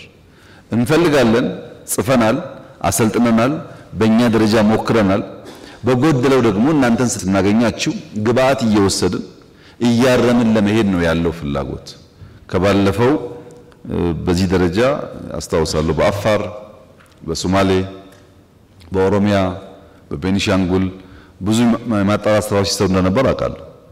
አሁንም የሚቀር ነገር ካለ ሲሚላርሊ እናጣራለን፣ ችግር የለም፣ እናስተካክላለን። እንደ በአንድ ጀንበር ሁሉ ይሙላካል ሁሉ እንዳይጎል ጥንቃቄ ማድረግ ያስፈልጋል። ሁላችሁም እንዳላችሁት ከሌብነት ጋር ከጽንፈኝነት ጋር ዲሞክራሲን ኤክሰርሳይዝ ከማድረግ ጋር ብልጽግና ውስጥ ችግር አለ ያላችሁት ትክክል ነው። ለዚህ እየገመገም የምናባረረው የምናስረው ስንት እኮ የምናወርደው ለዚህ ነው። ብልጽግና የሆነ ሁሉ ምንም እንከን የሌለበት ነው የሚል አይነት እሳቤ እኛ የለንም። ይልቁንስ እናንተ ብትፈትሹ ሰው ኢዜማ ሲሆን፣ ሰው አብን ሲሆን፣ ሰው አረና ሲሆን፣ ሰው የሆነ ፓርቲ ሲሆን ተደብቄ እዛ ውስጥ አንድ ግሬ እዚህ አንድ ግሬ ጫካ ሊል እንደሚችል ሲጠይቁት በህግ ሲጠየቅ አረና ይሆናል ወይም የሆነ ፓርቲ ይሆናል ሲጠየቅ። ሌላ ጊዜ ግን የሚሰራው ከሌሎች ኃይሎች ጋር ነው። እኛም ውስጥ ኢንፊልትሬሽን አለ፣ እናንተም ውስጥ ኢንፊልትሬሽን አለ። እኛ ጋር ጠቁሙን፣ በማስረጃ እየገመገምን እርምጃ እንወስዳለን። እናንተም ስንጠቁማችሁ ግን ስሙ። እናንተም ስንይዝባችሁ ግን ለመፈተሽ ዝግጁ ሁኑ። ለዛ ለመፈተሽ ዝግጁ ካልሆናችሁ በቀር ምን ፈልገው ነገር አናመጣም። የከበደንን ነገር ማወቅ አለብን። ቀላሉን ነገር ሳይሆን የከበደንንና ማድረግ ያለብንን ነገር ማወቅ ያስፈልጋል። እና ምህዳርን በሚመለከት በፉክክርና ትብብር መካከል ቆመን የሚፎካከሩ ፓርቲዎች አሳትፈን የተሻለች ኢትዮጵያን መፍጠር ፍላጎታችን ነው ስንል ምህዳር ግን ለማን ይሰፋል ሚለውን ግን መጠየቅ አለብን ሁላችን። ለማን ነው ምህዳር ይሰፋው? ይስፋ የሚባለው ምህዳር ሐሳብ አንግቦ ሐሳብ ሰንቆ ተደራጅቶ ሐሳቡን ሽጦ በፖለቲካ መድረክ ውስጥ ሚናውን ለመውጣት ለሚፈልግ ሰው ነው ወይስ ሐሳብና ነፍጥ ይዞ ሲፈልግ በነፍጥ ሲፈልግ በሐሳብ ለሚለው ነው? ይህን በደንብ ማየት ያስፈልጋል። ኢትዮጵያ ውስጥ ያለው የፖለቲካ ልምምድ ከተቻለ በኮሮጆ ካልተቻለ በካልቾ፣ ዋናው ነገር 4 ኪሎ ነው። ፖለቲካዊ ብቻ ነው። በኮሮጆም ይሁን በካልቾ የ4 ኪሎ ጉዳይ እስካልተመለሰ ድረስ ዲሞክራሲ ምህዳር ላለመቀበል ዝግጁ የሆነ በጣም ሰፊ ሰው ነው ያለው። እንደነዚህ አይነት ሰዎች ደግሞ እድሜ ልካቸውን ይደክማሉ ብዬ ነው የማስበው። መድከም የለባቸውም። አንደርስታንድ ማድረግ አለባቸው። አሁን ያለው አውድ አይፈቅድም እንደዛ። ቶሎ ብለን አጀስት አድርገን በትክክለኛው መንገድ ህግን ተከትለን ፖለቲካ የምንጫወትበትን ነገር መፍጠር ያስፈልጋል። እና የትጥቅ ትግል የማድረግ መብት የሚባል ዴሞክራሲ ዓለም ላይ የለም። ዴሞክራሲ ማለት የምታከብረው ህግ ሲሆን ነው እንጂ ህጉን ሳታከብረው ህጉ ደግሞ እንዲያስከብርልህ መብት መጠየቅ ትክክል አይደለም። ይሄ የትርፍ ጊዜ ስራ አይደለም። በከፊል ፖለቲከኛ፣ በከፊል አሸባሪ፣ በከፊል ጋዜጠኛ፣ በከፊል አሸባሪ፣ በከፊል ብልጽግና፣ በከፊል አሸባሪ፣ እንደዛ አይቻልም። መምረጥ ነው። ይሄ የሚቀላቀልበት ልክ በጣም ሰፊ ነው። ኢትዮጵያ ውስጥ አንድ አባባል አለ። ከስጋው እጾማለሁ ከመረቁ አድርግልኝ የሚባል ነገር አለ። የሚጾም ሰው ከስጋውም ከመረቁም ነው የሚጾመው እንጂ ስጋውን ጾማለሁ መረቅ መረቁን አድርግልኝ ማለት ትክክለኛ አባባል እንዳልሆነ ሁሉ ሲመች በሰላም ሳይመች ሲቀር ደግሞ በኃይል ታገላለው ትክክለኛ ስላልሆነ እኛ ምንፈትሽ መረጃ ባገኘን ልክ እናጠራለን። እናንተም ውስጣችሁን አጥሩ። የጋራ ኃይል የፖሊሲ ዲፈረንስ ቢኖረው በኢትዮጵያዊነትና ኢትዮጵያን በመገንባት እምብዛም የማይለያይ ኃይል ብንሆን ይሻላል። ይሄ መሆን የሚችለው ግን ብቸኛው ኃይል የመጠቀም ስልጣን የመንግስት እንደሆነ ካመን በኃይል ጉዳይ ማስፈጸም እንደምንችል እያሰብን ከሆነ አይሆንም። በህገ መንግስቱ በብቸኝነት ኃይል መጠቀም ስልጣን የተሰጠው ለተመረጠ መንግስት ነው። ያንን መቀበል ያስፈልጋል። አሁን የኛ ነው፣ ነገ ደግሞ ስታሸንፉ የእናንተ ሊሆን ይችላል። አሁን በእኛ እጅ እያለ አክብሩት፣ በእናንተ እጅ ሲመጣ ደግሞ እኛም እንድናከብረው እንለማመደው። ያ ካልሆነ በቀር ሁላችንም እኩል በኃይል እርምጃ ለመውሰድ እየሞከርን የምናስበውን ዲሞክራሲ ኢትዮጵያ ውስጥ ልናመጣ አንችልም። ይሄን ከምህዳር አንጻር ብታስቡበት። ብዙውን ለማቀፍ እየሞከርን ነው። ችግር አለ ስትሉ ተወያይተን እየፈታን ነው። አቶ አደን ባለፉት 6 ወራት 2-3 እንዳገኟቸው አውቃለሁ። በክልልም ውይይት ነበረ። አሁን እናጠናክራለን። 100% ምላሽ ስለማናገኝ እየተወያየን እየፈታን የምንሄድበትን መንገድ ብንፈጥር ምህዳሩ አሁን ብቻ ሳይሆን ለሚቀጥለው ምርጫም የተሻለ እንደሚሆን ተስፋ አደርጋለሁ። የኛ ፍላጎት ከ6ኛው ሀገራዊ ምርጫ የተሻለ ዲሞክራሲያዊ ምርጫ ኢትዮጵያ ውስጥ ይደረጋል እናስባለን። ማን ይመረጣል የሚለውን የሚያውቀው ህዝቡ ቢሆንም በእኛ እምነት ግን የተሻለ ኢንክሉሲቭ ነገር ይፈጠራል ብለን እናስባለን። ያ እንዲሆን በእናንተ በኩል የምንፈልገው ቅድም እንዳልኩት ሰብሰብ ብላችሁ ጠንከር ብትሉ፣ በእኛ በኩል መተው ያለብን መደገፍ ያለብን ነገር ካለ እኛም ለማድረግ ዝግጁ ነን። እኛም እንወዳደራለን። ብልጽግና የሚወዳደረው ለማሸነፍ ነው ህልሞች ስላሉት። ግን ብልጽግና ብቻ የሚይዘው መንግስት፣ ብልጽግና ብቻ የሚይዘው ፓርላማ ለኢትዮጵያ ዲሞክራሲ ይጠቅማል ብለን አናምንም። እኛ እንደዛ አናምንም። እኛ ማሸነፍ እንደምንፈልገው ሁሉ የሚፎካከሩ ፓርቲዎችን ቢሳተፉ ይጠቅማል ብለን እናስባለን። ይሄን ስለምናስብ ይሄ እንዲሳካ ማክሲመም ጥረት እናደርጋለን። የእናንተን ድጋፍ ግን እንፈልጋለን። ካልደገፋችሁን ልንቸገር እንችላለን። ምክንያቱም በላይ ብንስማማም ታች ሲሄድ እንደምታውቁት የጎሳም የምናም ጉዳይ ስላለ ነገር እንዳይበላሽ ከወዲሁ አመት አለን። ምንከራከርበት እንከራከራለን፣ ምንስማማበትን ደግሞ የተስማማን እየለየን አብረን ብንሰራ ፓርላማውም ኢንክሉሲቭ ይሆናል። መንግስቱም ካሁን በላይ የተሻለ ኢንክሉሲቭ መንግስት ይሆናል። ይሄ ደግሞ ለኢትዮጵያ ይጠቅማል። በዚህ መንገድ ለማየት ብንሞክር ይሻላል።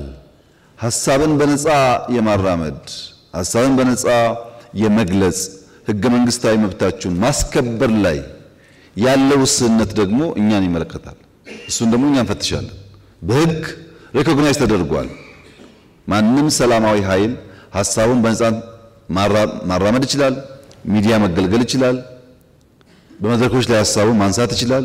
ይሄን የሚከለክሉ ጉዳዮች ቢሮን ጨምሮ ካሉ ደግሞ እኛ እየፈተሽን እናስተካክላለን። አቅም በፈቀደ መጠን አብዛኛውን ችግሮች ፈተን የተሻለ ምርጫ ለማድረግ ከእናንተ ጋር እንሰራለን። ከተነሱ ጉዳዮች ህገ መንግስትን የሚመለከት አይ ቲንክ በስድስት ክፍል ተከፍለው ከተነሱ ጥያቄዎች መካከል የህገ መንግስቱ ጥያቄ ትንሽ ህጸጽ ያለበት ይመስለኛል። በጋራ ያያችሁት ጉዳይ ከሆነ መልሰን ብንፈትሸው ህጸጹ ምንድነው? አንደኛ ስለ ለውጥ ያለን እሳቤ ህገ መንግስት ካልቀየረ ምኑን የለውጥ መንግስት ይባላል የሚለው እሳቤ ትክክለኛ ሐሳብ አይመስለኝም። ምክንያቱም ለውጥ ህጎች፣ ፖሊሲዎች፣ ስትራቴጂዎች፣ መመሪያዎች፣ ስትራክቸሮች ሊይዝ ይችላል። ይሄንም ሳይዝ የአመራር ለውጥ ራሱ ለውጥ ሊባል ይችላል። ህገ መንግስት ለመቀየር ሲመጣ ለውጥ ተደርጎ መወሰድ የለበትም።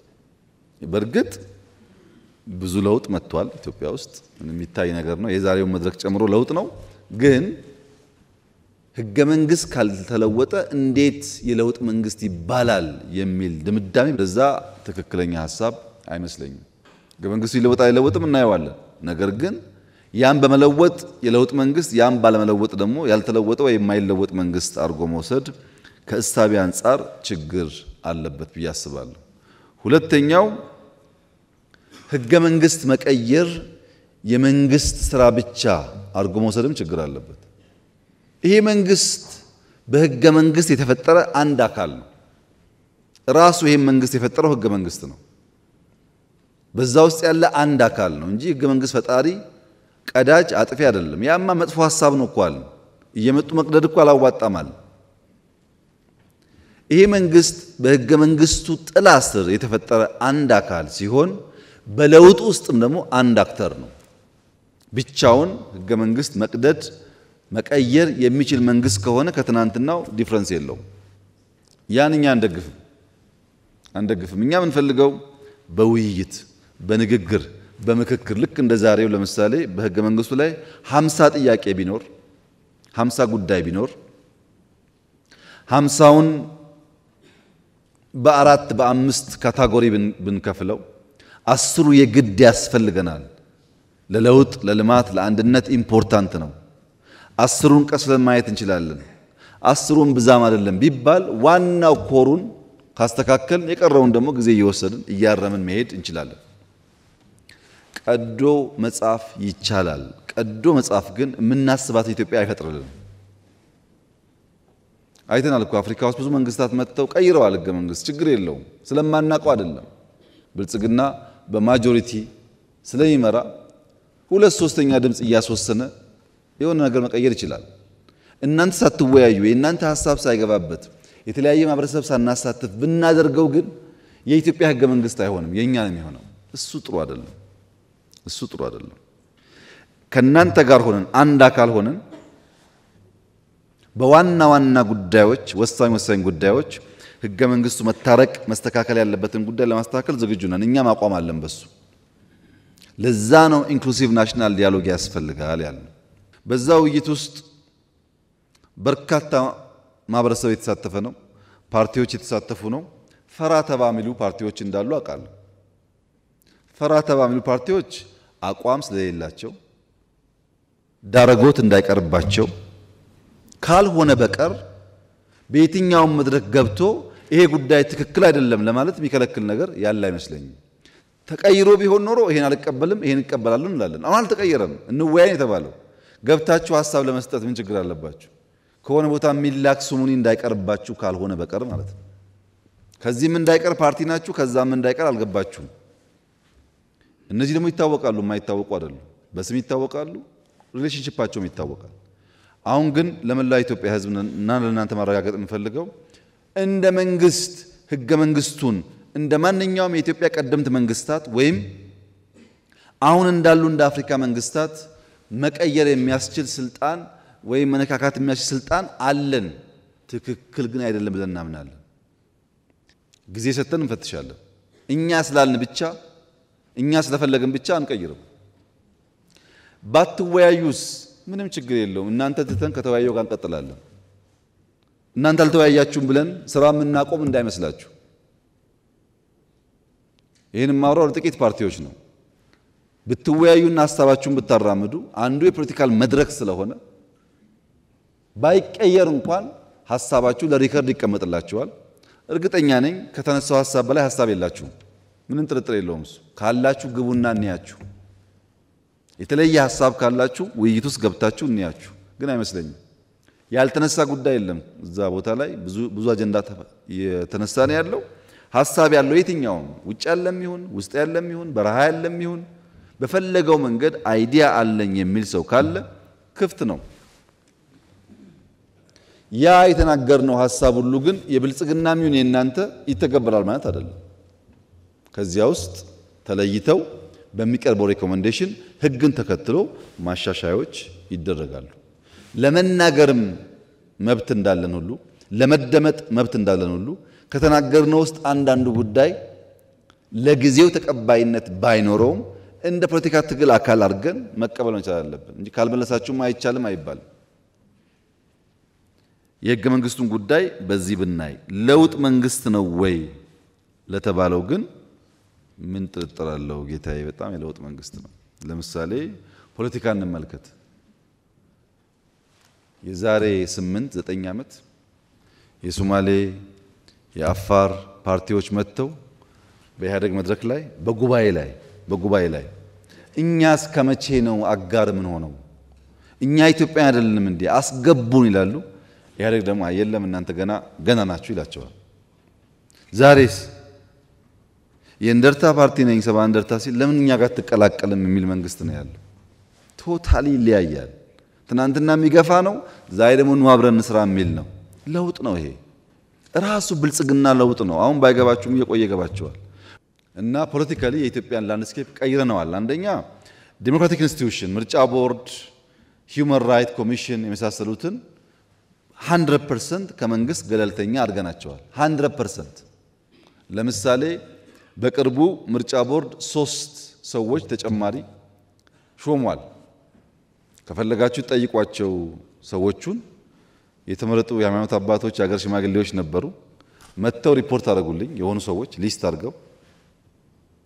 ሊስት አድርገውልኝ ከዛ ከነዚህ ውስጥ ማንን መረጣቸው ስላቸው በአንድ ድምፅ 1 2 3 ብሎ ነገሩኝ። እነሱ ያቀርቡትን ሐሳብ 100% ተቀብያለሁ። አላቃቸውም ሰዎቹ ነው። እናንተ ከመረጣችሁ እሺ ነው ያልኳቸው። በገቡ 3 ሰዎች ውስጥ ምንም ሚና የለንም እኛ። ሊስት አቀረቡ፣ 3ቱ ይሻላሉ አሉ። አሳማኝ በሆነ መንገድ ሐሳባቸውን አቀረቡ፣ ተቀበልኳቸው። ምርጫ ቦርድ እንደከዚህ ቀደሙ የብልጽግና ነው ቢባል እናንተ የምታምኑ አይመስለኝም። ሌላ ሰው ባያምን አይደለም። ሂውማን ራይት ኮሚሽን እኮ አይታችኋል። እኛ ደሞዝ እየከፈል 1001 ሪፖርት ሲያወጣ አንድ ቀን ለምን ብለን አናውቅም። እንልመደው እስኪ ይሄንን ነገር እንልመደው ብለን አልነካም። ይሄ ነገር ጥቅም አለው ያላችሁ እንደሆነ ጥቅምም ጉዳትም አለው። ይሄንን ባላንስ አድርጎ መሄድ ያስፈልጋል። ፖለቲካሊ ለውጥ አለ። ኢኮኖሚክ ላንድስኬፕ ፖለቲካል ላንድስኬፕ ብቻ ሳይሆን ኢኮኖሚክ ላንድስኬፕ በኋላ መጣበታለሁ ሰፊ ለውጥ አለ። ድሮ የነበረው እኮ ግብርና መር ልማት ነው። አሁን ግብርና መር እኮ አይደለም። ግብርና መር፣ የማይኒንግ መር፣ አይሲቲ መር፣ ቱሪዝም መር፣ ኢንዱስትሪ መር ብዝሃ ዘርፍ ነው። ለውጥ ነው ይሄ። በፖሊሲም በስትራቴጂም በሐሳብም በጣም ልዩነት አለው። ማህበራዊ ዘርፍ ሌላው ቢቀር ትምህርት ፍኖተ ካርታ አልተዘጋጀም እንዴ? የፈተና ስርዓት የፈተና ክፍል ደረጃ አልተቀየረም? ብዙ ለውጥ እኮ አለ በሁሉም ሴክተር። ያ ስላለ ሪፎርም በራሱ ኢትዮጵያ ውስጥ የደርግ መንግስት ሲመጣ የኃይለ ሥላሴ መንግስት እንደ ስርዓት ማፍረስ ብቻ ሳይሆን በርከት ያሉ ሲኒየር አመራሮች ካልሞቱ በቀር መቀጠል አልችልም ብሎ በአንድ ጀንበር ገሎ ከሻለቃ በላይ ያለ ማንኛውም ሰው አያስፈልገኝም ብሎ አስወግዶ ነው ሬቮሉሽን የቀጠለው። በኢህአደግ መንግስት የመጣን እንደሆነ ከሻለቃ በላይ ሳይሆን ከወታደር በላይ አያስፈልግም ብሎ መከላከያውን አፍርሶ 100% አፍርሶ ተቋም አፍርሶ ነው የቀጠለው። አጋርና ወገን ብሎ ከፍሎ እኛ ከመጣን በኋላ በወታደርም ይሁን በፖለቲካ በውጭ ያሉም ይሁን በውስጥ ያሉ በመከላከያ ውስጥ አቅም ሙያ ያላቸው የወጡም ጭምር መልሰን እና ኢትዮጵያ የተቋም እየገነባን ያለነው ለውጥ ነው። ሪፎርሙ በራሱ የቀደመን ተቋም አናፈርስም የጎደለውን ሞልተን እንቀጥላለን የሚለው በራሱ ሪፎርም ነው። ትናንት አይታችኋል እኮ ፓላሱ። አሁን ስትሄዱ ጎንደር የምትሄዱ ሰዎች ፋሲል ተመልከቱ፣ ጅማ የምትሄዱ አባጅፋር ተመልከቱ፣ ደቡብ የምትሄዱ አላላኬላ ተመልከቱ። የጥንት እኮ ናቸው። ለምን ይፈርሳሉ? ሀብት ናቸው ብለን የገነባ ነው። በሃይማኖትም ብትፈልጉ ላሊበላ መልሰን ለመጠገንና ለማሻሻል በጣም ከፍተኛ ስራ ይሰራ ያለ ነው። አክሱምም ጀምረን ነበር። ራሴ ሄጄ ከጣሊያን መንግስት ጋር ሞክረን ነበር፣ አልተሳካም እንጂ ሁሉም የኢትዮጵያ ሀብቶች አባቶቻችን የሰሯቸው መጠገንና መሸጋገር አለባቸው። ሰላም በሚመለከት ብዙ ሀሳብ አንስታችኋል። ሰላም ቢመጣ ብትሰሩበት ይበልጥ ብትጥሩ ብላችሁ ለሰላም ያላችሁን ጉጉት በአክብሮት ነው የማየው።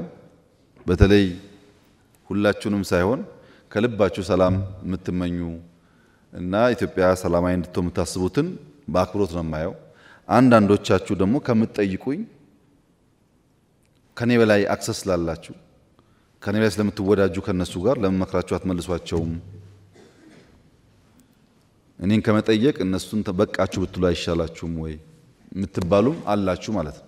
ኢትዮጵያ ውስጥ ያለው የሰላም ችግር መነሾ ፋውንዴሽኑ ግን ምንድነው ያላችሁ እንደሆነ ፍላጎትን በኃይል የማስፈጸም ኋላ ቀር እሳቤ ነው። ያ ፍላጎት ፖለቲካም ሊሆን ይችላል። ያ ፍላጎት ኢኮኖሚ ሊሆን ይችላል። ልክ ሲፈልግ ሰውየው ፖለቲካ ካላነገትኩ በስተቀር ክላሽ ፍላጎቴ አይሳካልኝም ብሎ ያስባል። ጥቅም ከሆነም ፖለቲካውን ሸፍኖ ካላገትኩ በስተቀር በክላሽ ብሎ ያስባል። ይሄ ፍላጎትን በኃይል ለማስፈጸም የሚደረግ ጥረትና ሙከራ ብዙ ዋጋ እያስከፈለ ነው። ይሄን ነገር በጋራ ማስቆም ያስፈልጋል። የተለየ ሐሳብ ያለው ሰው ሁሉ የግድ ውጊያ መግባት የለበትም። በዚህ መንገድ ሐሳቡን ማራመድ ስለሚችል በኢትዮጵያ ባህል ውስጥ ሁለት አይነት ኋላ ቀር እሳቤዎች አሉ።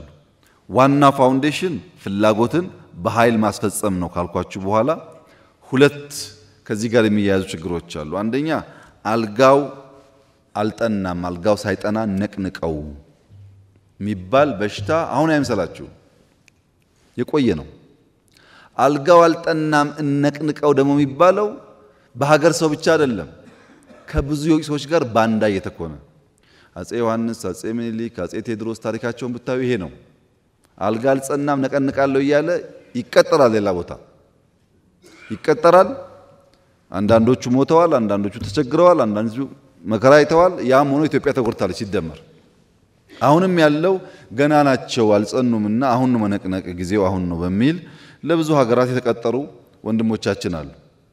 የኢትዮጵያን ናሽናል ኢንትረስት የኢትዮጵያን ናሽናል ደህንነት ከመጠበቅ ይልቅ ለሌላ አገር መቆም የመረጡ ሰዎች አሉ።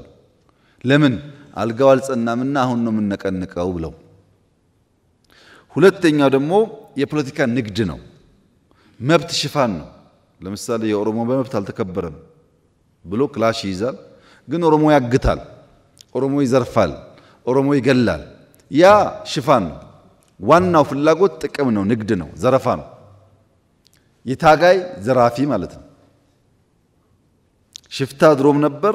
የአሁኑ ደግሞ በዚያ መልክ ራሱን አሻሽሎ እርስ በርሱ የማይተዋወቅ ግሩፕ ራሱ አንዱ ግሩፕ ጅማ፣ አንዱ ግሩፕ ወለጋ፣ አንዱ ግሩፕ ሸዋ ቢሆን በአንድ ስም ይጠራል። ግን ዘራፊ ነው፣ አጋች ነው። ለምን እንደዛ ሆነ ያላችሁ እንደሆነ ህዝባዊነትና ህዝበኝነት ተቀላቀለ ኢትዮጵያ ውስጥ። ትምህርት ቤት ማሰራት ለህዝብ ብዬ ነው፣ ትምህርት ቤት ማፍረስም ለህዝብ ብዬ ነው፣ አስተማሪ ማገት ለህዝብ ብዬ ነው። ትግል ነው። ማዳበሪያ አርሶ አደሩ ጋር እንዳይደርስ መንገድ መዝጋት ትግል ነው። ከዚያ ደግሞ መንግስት ማዳበሪያ አልሰጠም ብሎ መጮህ ትግል ነው። እንደገና ህዝበኝነትና ህዝባዊነት ድንበር ስተው ሲቀላቀሉ ሌባውና ጨዋው እኩል የሚጮሁበት ሀገር ሆነ። የሚሰራውና የማይሰራው እኩል የሚጮሁበት ሀገር ሆነ። በእያንዳንዱ ኢትዮጵያ ውስጥ ባሉ ጥፋት አይታችሁ ከሆነ ቆስቋሹ ራሱ ዋናው የጉዳዩ አቀንቃኝ ሆኖ ይነሳል። ይሄን ለመገንዘብ እናንተ በቂ ልምድ አላችሁ ብዬ ተስፋ አደርጋለሁ። እነማን እየረበሹ መልሰው ኢሹ እንደሚያነሱ ታውቃላችሁ። ይሄን በእኛ ውስጥ ያለውን ማክሲመም ለመፈተሽ እየሞከርን ነው። አሉ እኛ ውስጥ ያልኳችሁ ሰዎች፣ እናንተም ውስጥ ግን ፈትሹ። ሰላማዊ መንገድ ነው የሚያዋጣን። ብንጋደል ዋጋ የለውም። ጥቅም ፍላጎት ካለን ኢትዮጵያ ማልማት ነው የሚያዋጣን። በግል የምናገኘው ጥቅም ለጊዜው ነው አይዘልቅም ብለን የምናምን እንድንሆን 100% ይሄ ሁሉ ፖፑሌሽን በዚህ እሳቤ ላይ አንድ ማድረግ ባይቻልም ቢያንስ ፖለቲካ የምንመራ ሰዎች ብንግባባና በጋራ ብንሰራበት ለውጥ ሊመጣ ይችላል። በጋራ ለመስራት ግን ዝግጁ መሆን ያስፈልጋል። ትግራይን በሚመለከት በርካታ ጉዳይ ተነስቷል። በመጀመሪያ የተፈናቀሉ ሰዎች መመለስን በሚመለከት 100% ዝግጁ ነን። እኛ 100% ነበርን ነን። ራያ እኮ መልሰናል። ራያ ተመልሰዋል የተፈናቀሉ ሰዎች። ወልቃይትም እንደዛ አይነት ፍላጎት ነው ያለን። ከጊዜያዊ መንግስቱ ጋር የተነጋገርን ነው። በእኛ በኩል እነዚያ ዜጎች ለፖለቲካ ፍጆታ መጠቀሚያ ሳይሆኑ ቦታቸው ቢመለሱ ከማንም በላይ ኢትዮጵያ ታተርፋለች። በእኛ በኩል አንዴ አይደለም 10 ጊዜ ነው እቅድ ያወጣነው እና የትግራይ ጉዳይ ብዙ የማይገደን የማያሳስበን አይምሰላችሁ። ያስጨነቀን ጉዳይ ግን በግልጽ እንድታቁት ትንሽ ዘመን ተቀይሯል። የዛሬ 4 ዓመት 5 ዓመት የነበረን የውጊያ አቅም የነበረን ቴክኖሎጂ እና ዛሬ ትንሽ ይለያያል እና በተቻለ መጠን ማክሲመም ውጊያ ብናስቀር ይሻላል። ለምን እንደምታውቁት በባለፈው ውጊያ ያኔም ተናግሬያለሁ።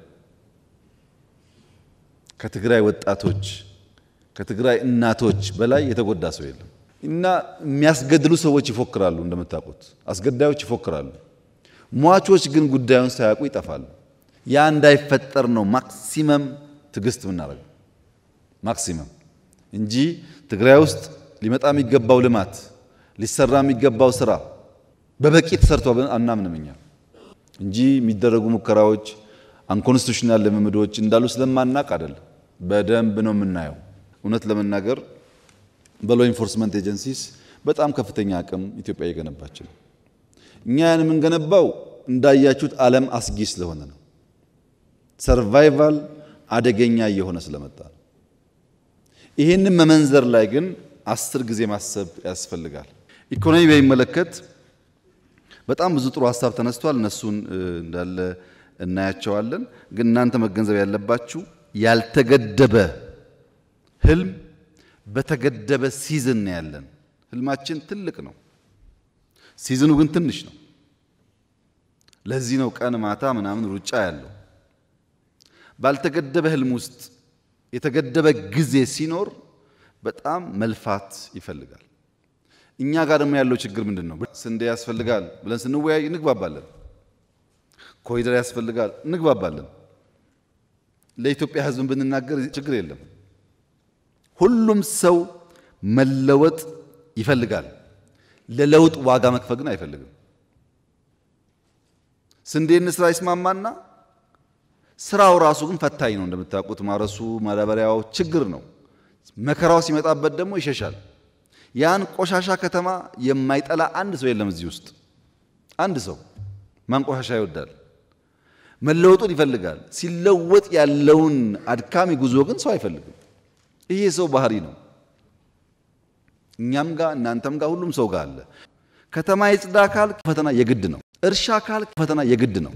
ማክሮ ኢኮኖሚክ ስብራቱ ይጠገን ካልክ አሁን ያለው ፈተና የግድ ነው። ቻሌንጁን ጠልተን ፈተናውን ጠልተን የሚያምረውን ነገር ለመያዝ ከፈለግን ግን አይሳካልንም ማለት አይሳካልንም። ለምሳሌ ማክሮ ኢንፍሌሽን ተነስቷል፣ ስራ ተነስቷል፣ የንግድ ሚዛን ጉዳይ ተነስቷል። እዳ አላነሳችሁም፣ ሪዘርቭ አላነሳችሁም። ለምሳሌ እህቴ ኢኮኖሚ ለስራለው ስላልሽ ከለውጡ በፊት በየቀኑ የኢትዮጵያ ሪዘርቭ ዲክላይን ያደረገ ትንሽዬ ችግር ብታጋጥም ምን ማድረግ እንደምንችል ወደማናቀበት ደረጃ ደረሰል። አሁን ከማክሮ ኢኮኖሚክ ሪፎርም በኋላ የኢትዮጵያ ሪዘርቭ ቢያንስ 3 እጥፍ አድጓል።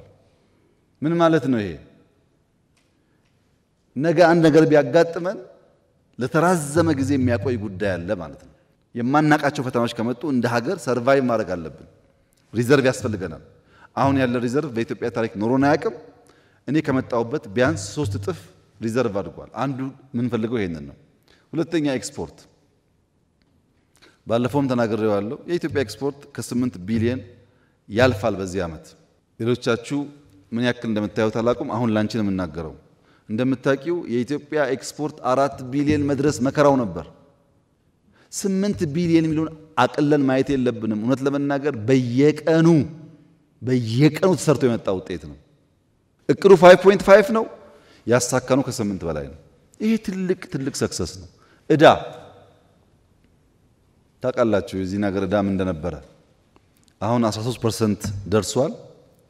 በእርግጠኝነት በሚቀጥሉት ዓመታት ከ10 በታች እናደርገዋለን። ለምን? እኛ ላይ ያረፈው ዱላ የሚቀጥለው መንግስት ላይ ማረፍ የለበትም። እኛ እኮ የደረሰብን ችግር ባቡር ተበድረው ሱካር ተበድረው ምናምን መንገድ ተበድረው ባቡሩ እንኳን እዳ ሊከፍል ተውና የሰራተኛ ደሞዝ አይከፍልም። የኛ ባቡር የሱካር ብድር ሌላውን ተውት። ወንጂ 60 ዓመት የቆየው ፋብሪካ ሂዱና ቼክ አልጓሳችሁ 60 ዓመት ቆይቷል። ለሰራተኛ ደሞዝ መክፈል አቅቶት ተበተን ሰራተኛ። እዳ ግን አለ። እኛ የደረሰብን ፈተና የሚቀጥለው መንግስት ጋር መድረስ የለበትም በሚል የተሰራው ለትውልድ ነው የተሰራው።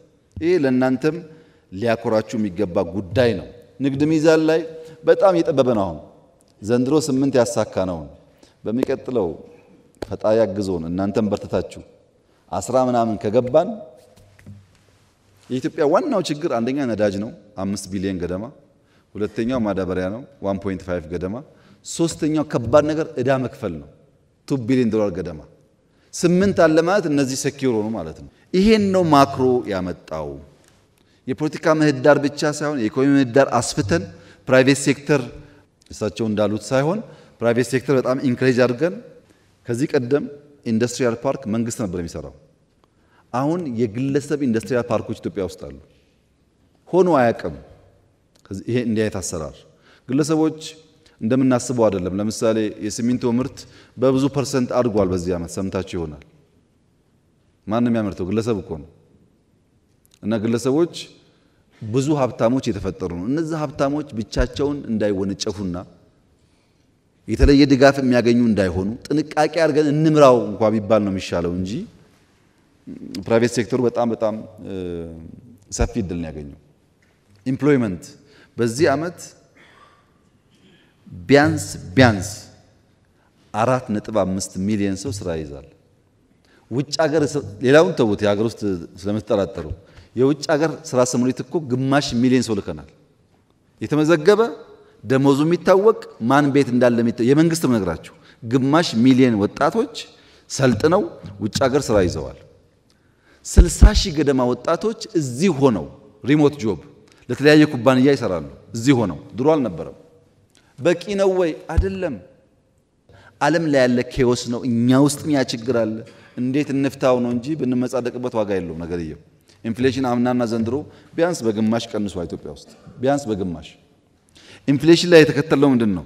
3 ነገር ነው። አንደኛ ማምረት፣ ስንዴ ማምረት፣ ሩዝ ማምረት። ሁለተኛ መደጎም፣ አምርተንም ደግሞ እጃጠር ሰዎች ስላሉ እንደጎም ብለን 350 ቢሊዮን ብር በዚህኛው ዓመት ደጉመናል። ለነዳጅ፣ መድኃኒት፣ ለሴፍቲ ኔት ማዳበሪያ ተደጉሟል በዚህ ዓመት። ሶስተኛው ደግሞ ማሳለጥ ነው። አንዳንዴ ምርቱ እያለ ፈላጊና ተፈላጊ ስለማይገናኙ ዋጋ ውድ ይሆናል። አዲስ አበባ ላይ ታቸዋል 4 ዓመት ተሰርተናል። አርሶ አደሮች አምጥተው የሚሸጡባቸውን ቦታዎች 1000 በላይ to be exact 1480 ገደማ ሰንደይ ማርኬት ተፈጥሯል ኢትዮጵያ ውስጥ። ይሄን ደግሞ እያሰፋን ሄደን ፈላጊና ተፈላጊ የሚሸጥና የሚገዛ ነገር እናገናኝ ነው። ዘመን ገበያ ቨርቹዋሊ በቅርቡ የጀመርነው ዘመን ገበያ ይሄ እያደገ ሲሄድ መሀል ላይ ደላላ እየቀነሰ በሚሄድበት ሰዓት የኢኮኖሚ ጉዳዩ መልክ እየያዘ ይሄዳል። በእኔ እምነት እውነቱን ለመናገር ማክሮ ኢኮኖሚ የጠየቀኝ ሰው ስላለ ነው ከምጠብቀው ፍጥነት በላይ ሪስፖንድ አድርጓል። አልጠበቅኩም። እኔ የነበረኝ ሐሳብ ለተወሰነ ጊዜ እንቸገራለን በኋላ መፍትሄ እናገኛለን ነበር ያልኩት ያኔ። ግን within a year ሪስፖንድ ያደረገበት መንገድ በጣም ተስፋ ሰጪ ነው።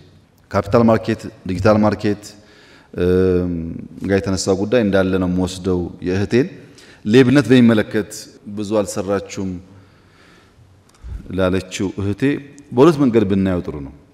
እኔ ሁልጊዜ እንደምናገረው በእርግጠኝነት መንግስታዊ ሌብነት የለም።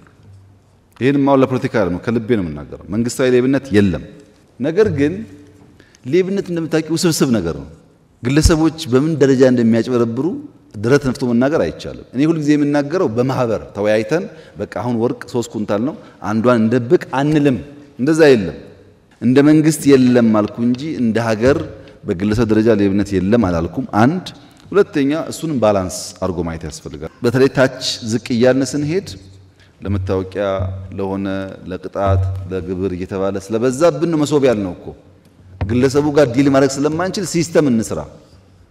ሰጪውና ተቀባዩ ካልተገናኘ ነው እንጂ ያ ነገር የሚሳካው በፍጹም ሰው ኦሪየንት አድርጎ ሰው መክሮ አሰልጥኖ አትስራቅ ማለት ብዙ የሚሳካ አልመሰለኝም።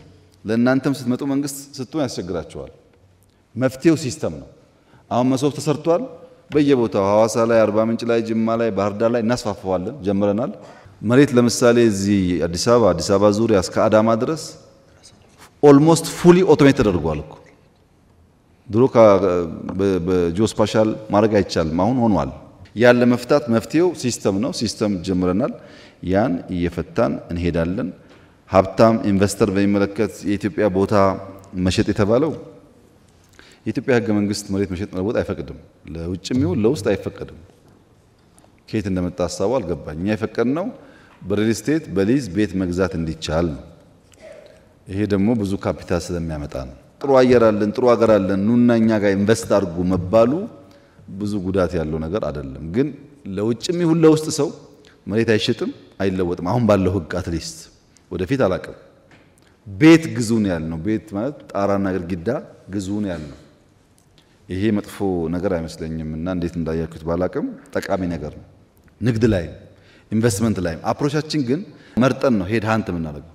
ብቃት ያለው ሀብት ያለው ሰው አምጥተን ነው የምናግዘው። ዝም ብሎ በጅምላ ጅማሮ ጥሩ ነው ብለን ብንወስድ እናንተም በዛ ብታግዙ ጥሩ ነው።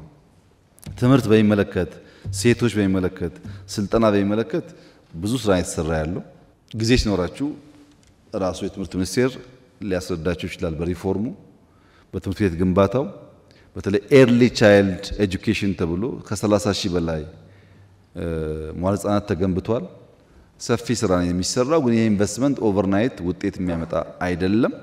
እዛው ላይ ሴቶች ኢምፓወርመንት በሚመለከት እኛ ጋር ብዙ ሞክረናል። እውነት ለመናገር ተቃዋሚ ፓርቲ ላይ ሴቶች ሆነው በአቅም ግንባታ የሚታገዙ ካሉ 100% ዝግጁ ነን። እኛ እዛው ባላችሁበት ስልጠና የውስጥም የውጭም ለማገዝ በጣም ዝግጁ ነን። አካል ጉዳተኛ የተነሳው ጥያቄ ዝም ብዬ በወስደው ወንድሜ ከኋላ ያነሳው ዝም ብዬ በወስደው ብንሰራበት ይሻላል። ላንተ ግን ለመረጃ እንዲሆን ትንሽ ማስተካከያ የሚያስፈልገው እዚህ አስኮ አካባቢ የኢትዮጵያ አካል ድጋፍ ሰርቪስ የሚባል ተቋም ነበር። እግር፣ እጅ እንደዚህ የሚሰራ ታቆ ከሆነ አላቅም እና ራሴ ሄጄ ፋብሪካው በጣም ኋላ ቀር ስለነበረ ሞደርን ፋብሪካ የሰራ ነው። የኢትዮጵያ አካል ድጋፍ አገልግሎት ይባላል። መጎብኘት ይችላል። ያ ለብዙ ሰዎች ለምሳሌ ድሮ የነበረው እግር አይተጣጠፍም፣ ይከብዳል፣ አስቸጋሪ ነው። የነዚህ ግን እንደዛ ፕላስቲክ ነው፣ በጣም ቀላል ነው፣ እግር የመሰለ ነው። ሲለብሱ ደግሞ አይታወቅም፣ ያራምዳቸዋል። ይሄን ኢትዮጵያ እያመረተች ነው ያለችው። ደግፈን የሰራ ነው። ጎብኝታችሁ ከሆነ አላቅም። የብላይንድ ስኩል አዲስ አበባ የሰራ ነው በፈርስት ሌዲ ኦፊስ። ምንም ጥርጥር የለውም አፍሪካ ውስጥ የለም። በጣም ምርጥ ሃይ ስኩል ነው የሰራ ነው፣ ቦርዲንግ። አሁንም 4 ገደማ ከውጭ ደጋፊዎች ጋራ እየሞከሩ ነው። አንዱን ሰሜን፣ አንዱን ምስራቅ፣ አንዱን ምዕራብ፣ አንዱን ደቡብ ለመስራት እየተሞከረ ነው ያለውና ሙሉ በሙሉ የተረሳ ጉዳይ አይደለም።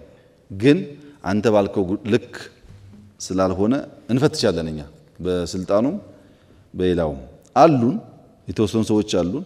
በቂ ስላልሆነ እንፈትሻለን።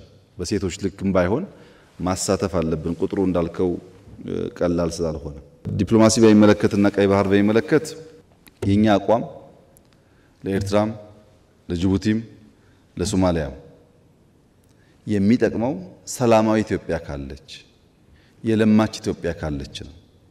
የለማች ኢትዮጵያ ከሌለች ያው ችግር መሆኑ አይቀርም። ኢትዮጵያ ትልቅ ሀገር ናት። ትልቅ ፖፑሌሽን ነው። ትልቅ አቅም አለው። ይሄ አቅም ለጥፋትም ለልማትም መዋል ይችላል። ወደ ጥፋት እንዳይሄድ፣ ወደ ልማት እንዲሄድ፣ ወደ ትብብር እንዲሄድ በእኛ ዙሪያ ያሉ ሀገራት የኢትዮጵያ ሰላም ግድ ነው፣ ሰላም ካልሆነች እንጎዳለን ብለው ማሰብ ይኖርባቸዋል። ለዚያ ጥያቄው በህጋዊ መንገድ ተነስቷል። እያየነው ነው፣ እናየዋለን። እና እናንተም እኔም ለሰላም ቅድሚያ እንስጥ። የባህር በር ጉዳይ ፖለቲካ አናርገው። ይሄ አጀንዳ አይደለም፣ የህልውና ጉዳይ ነው። ኤግዚስት ማድረግ አንችልም። እንደ ሰው ማዳበሪያ ሲገባ ነዳጅ እየቆመ ነዳጅ ሲገባ ውሃ እየቆመ የሚባል አይነት አካሄድ ኢኮኖሚ እያደገ ሲሄድ ስለማያዋጣ እነሱ ልክ እንደኛ ማሰብ አለባቸው። እዚህ የኛ ምርጫ ሰላም ነው። በቢዝነስ ህግ ሊፈታ ይችላል እናስባለን። መጨረሻ መቋጫው የኢትዮጵያ ተፎካካሪ ፓርቲዎች ማወቅ ማመን ያለባቸው ነገር የኢትዮጵያ ህልውናና ሶቨርኒቲ ስጋት የሆነበት ዘመን አልፏል። እንኳን የመንደር ጎረምሳ ማንም ኢትዮጵያን በኃይል ማንበርከክ አይችልም። አሁን ስጋት መኖር የለበትም። ኢትዮጵያ አንድ ናት፣ አንድ ሆና ትቀጥላለች። ኢትዮጵያን ለመበተን ኢትዮጵያን ይፈልጉ ነበር ላለፉት 100 ዓመታት። አሁን የሚፈልጉ ሰዎች አሉ። እነሱ ይጠፋሉ፣ ኢትዮጵያ ትቀጥላለች። ምንም ጥርጥር የለውም። ይሄ በዛም ወገን ይሁን በዚህ ወገን ኢትዮጵያን ቀንሳለሁ፣ ቆርሳለሁ፣ አስቆርሳለሁ የሚል ኃይል እሱ እየፈረሰ ይሄዳል እንጂ ኢትዮጵያ ምንም አትሆንም። ምንም ከዛ አልፋለች። አሁን ብልጽግናዋን በሚመለከት ቅድም እንዳነሳሁላችሁ ጅምሮቻችን ተስፋ ሰጪ ናቸው። በከተማም በገጠርም ብዙ ተስፋ ሰጪ ጉዳይ አለ። እድገታችንም ይጨምራል፣ ኤክስፖርታችን ይጨምራል፣ ገበያችን ይጨምራል፣ እንደ መንግስት ያለን ቁመና ይጠናከራል። የተሻለ ዴሞክራሲያዊና ኢንክሉሲቭ ከባለፈው ምርጫ የተሻለ ኢንክሉሲቭ ምርጫ ኢትዮጵያ ውስጥ ይካሄዳል። ይሄን የማይፈልጉ ሰዎችስ አሉ፣ ይኖራሉ፣ ይጮሃሉ፣ ይሳደባሉ፣ ጎፈንድሚ ይሰበስባሉ። እኛስ ኮሪደር እናለማለን፣ ስንዴ እናስፋፋለን፣ ህዳሴ እናስመርቃለን፣ ምርጫ እናካሂዳለን። ይቀጥላል ማለት ነው። ኢትዮጵያ ትቀጥላለች። የሚጮህ ድምጽ፣ የሚሳደብ ድምጽ፣ ተስፈኛ ድምጽ ሁሉ ይጥፋ ብላችሁ አታስቡ። እነሱ ይሳደቡ፣ እናንተ ስሩ። እኛ የምናደርገው እንደሱ ነው። ታሪክ እንዴት ይመዘናል እናየዋለን። ችግር የለው።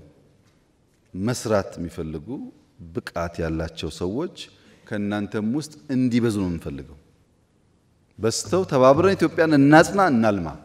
በሐሳብ ካልተግባባን ችግር የለውም፣ ችግር እኮ የለውም። እንከራከራለን፣ እንጨቃጨቃለን፣ ግን ኢትዮጵያን በጋራ እናለማለን። በዛ መንገድ እኛ ዝግጁ ነን። ምህዳር እንዲሰፋ እኛ የቸገረን አብረን እንስራ ስንል እኛ ጋር እየሰሩ ሽፍታ የሚያግዙ ነው አስቸጋሪ ሆኖ የምናገኛቸው። ኢንክሉዚቭ ናሽናል ዲያሎጉን በጋራ እናሳካ፣ ትግራይን ጨምሮ ለማንም ጠቃሚ ነገር ነው። ባይሆንስ መሆኑ እኮ አይቀርም ነገርየው። አንተ ትቀራለህ እንጂ ነገርየው ይሆናል።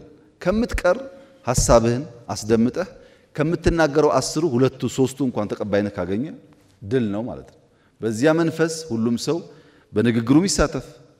በሚቀጥለው ምርጫ ተጠናክራችሁ ተሰባስባችሁ ማክሲመም ድጋፍ እናደርጋለን።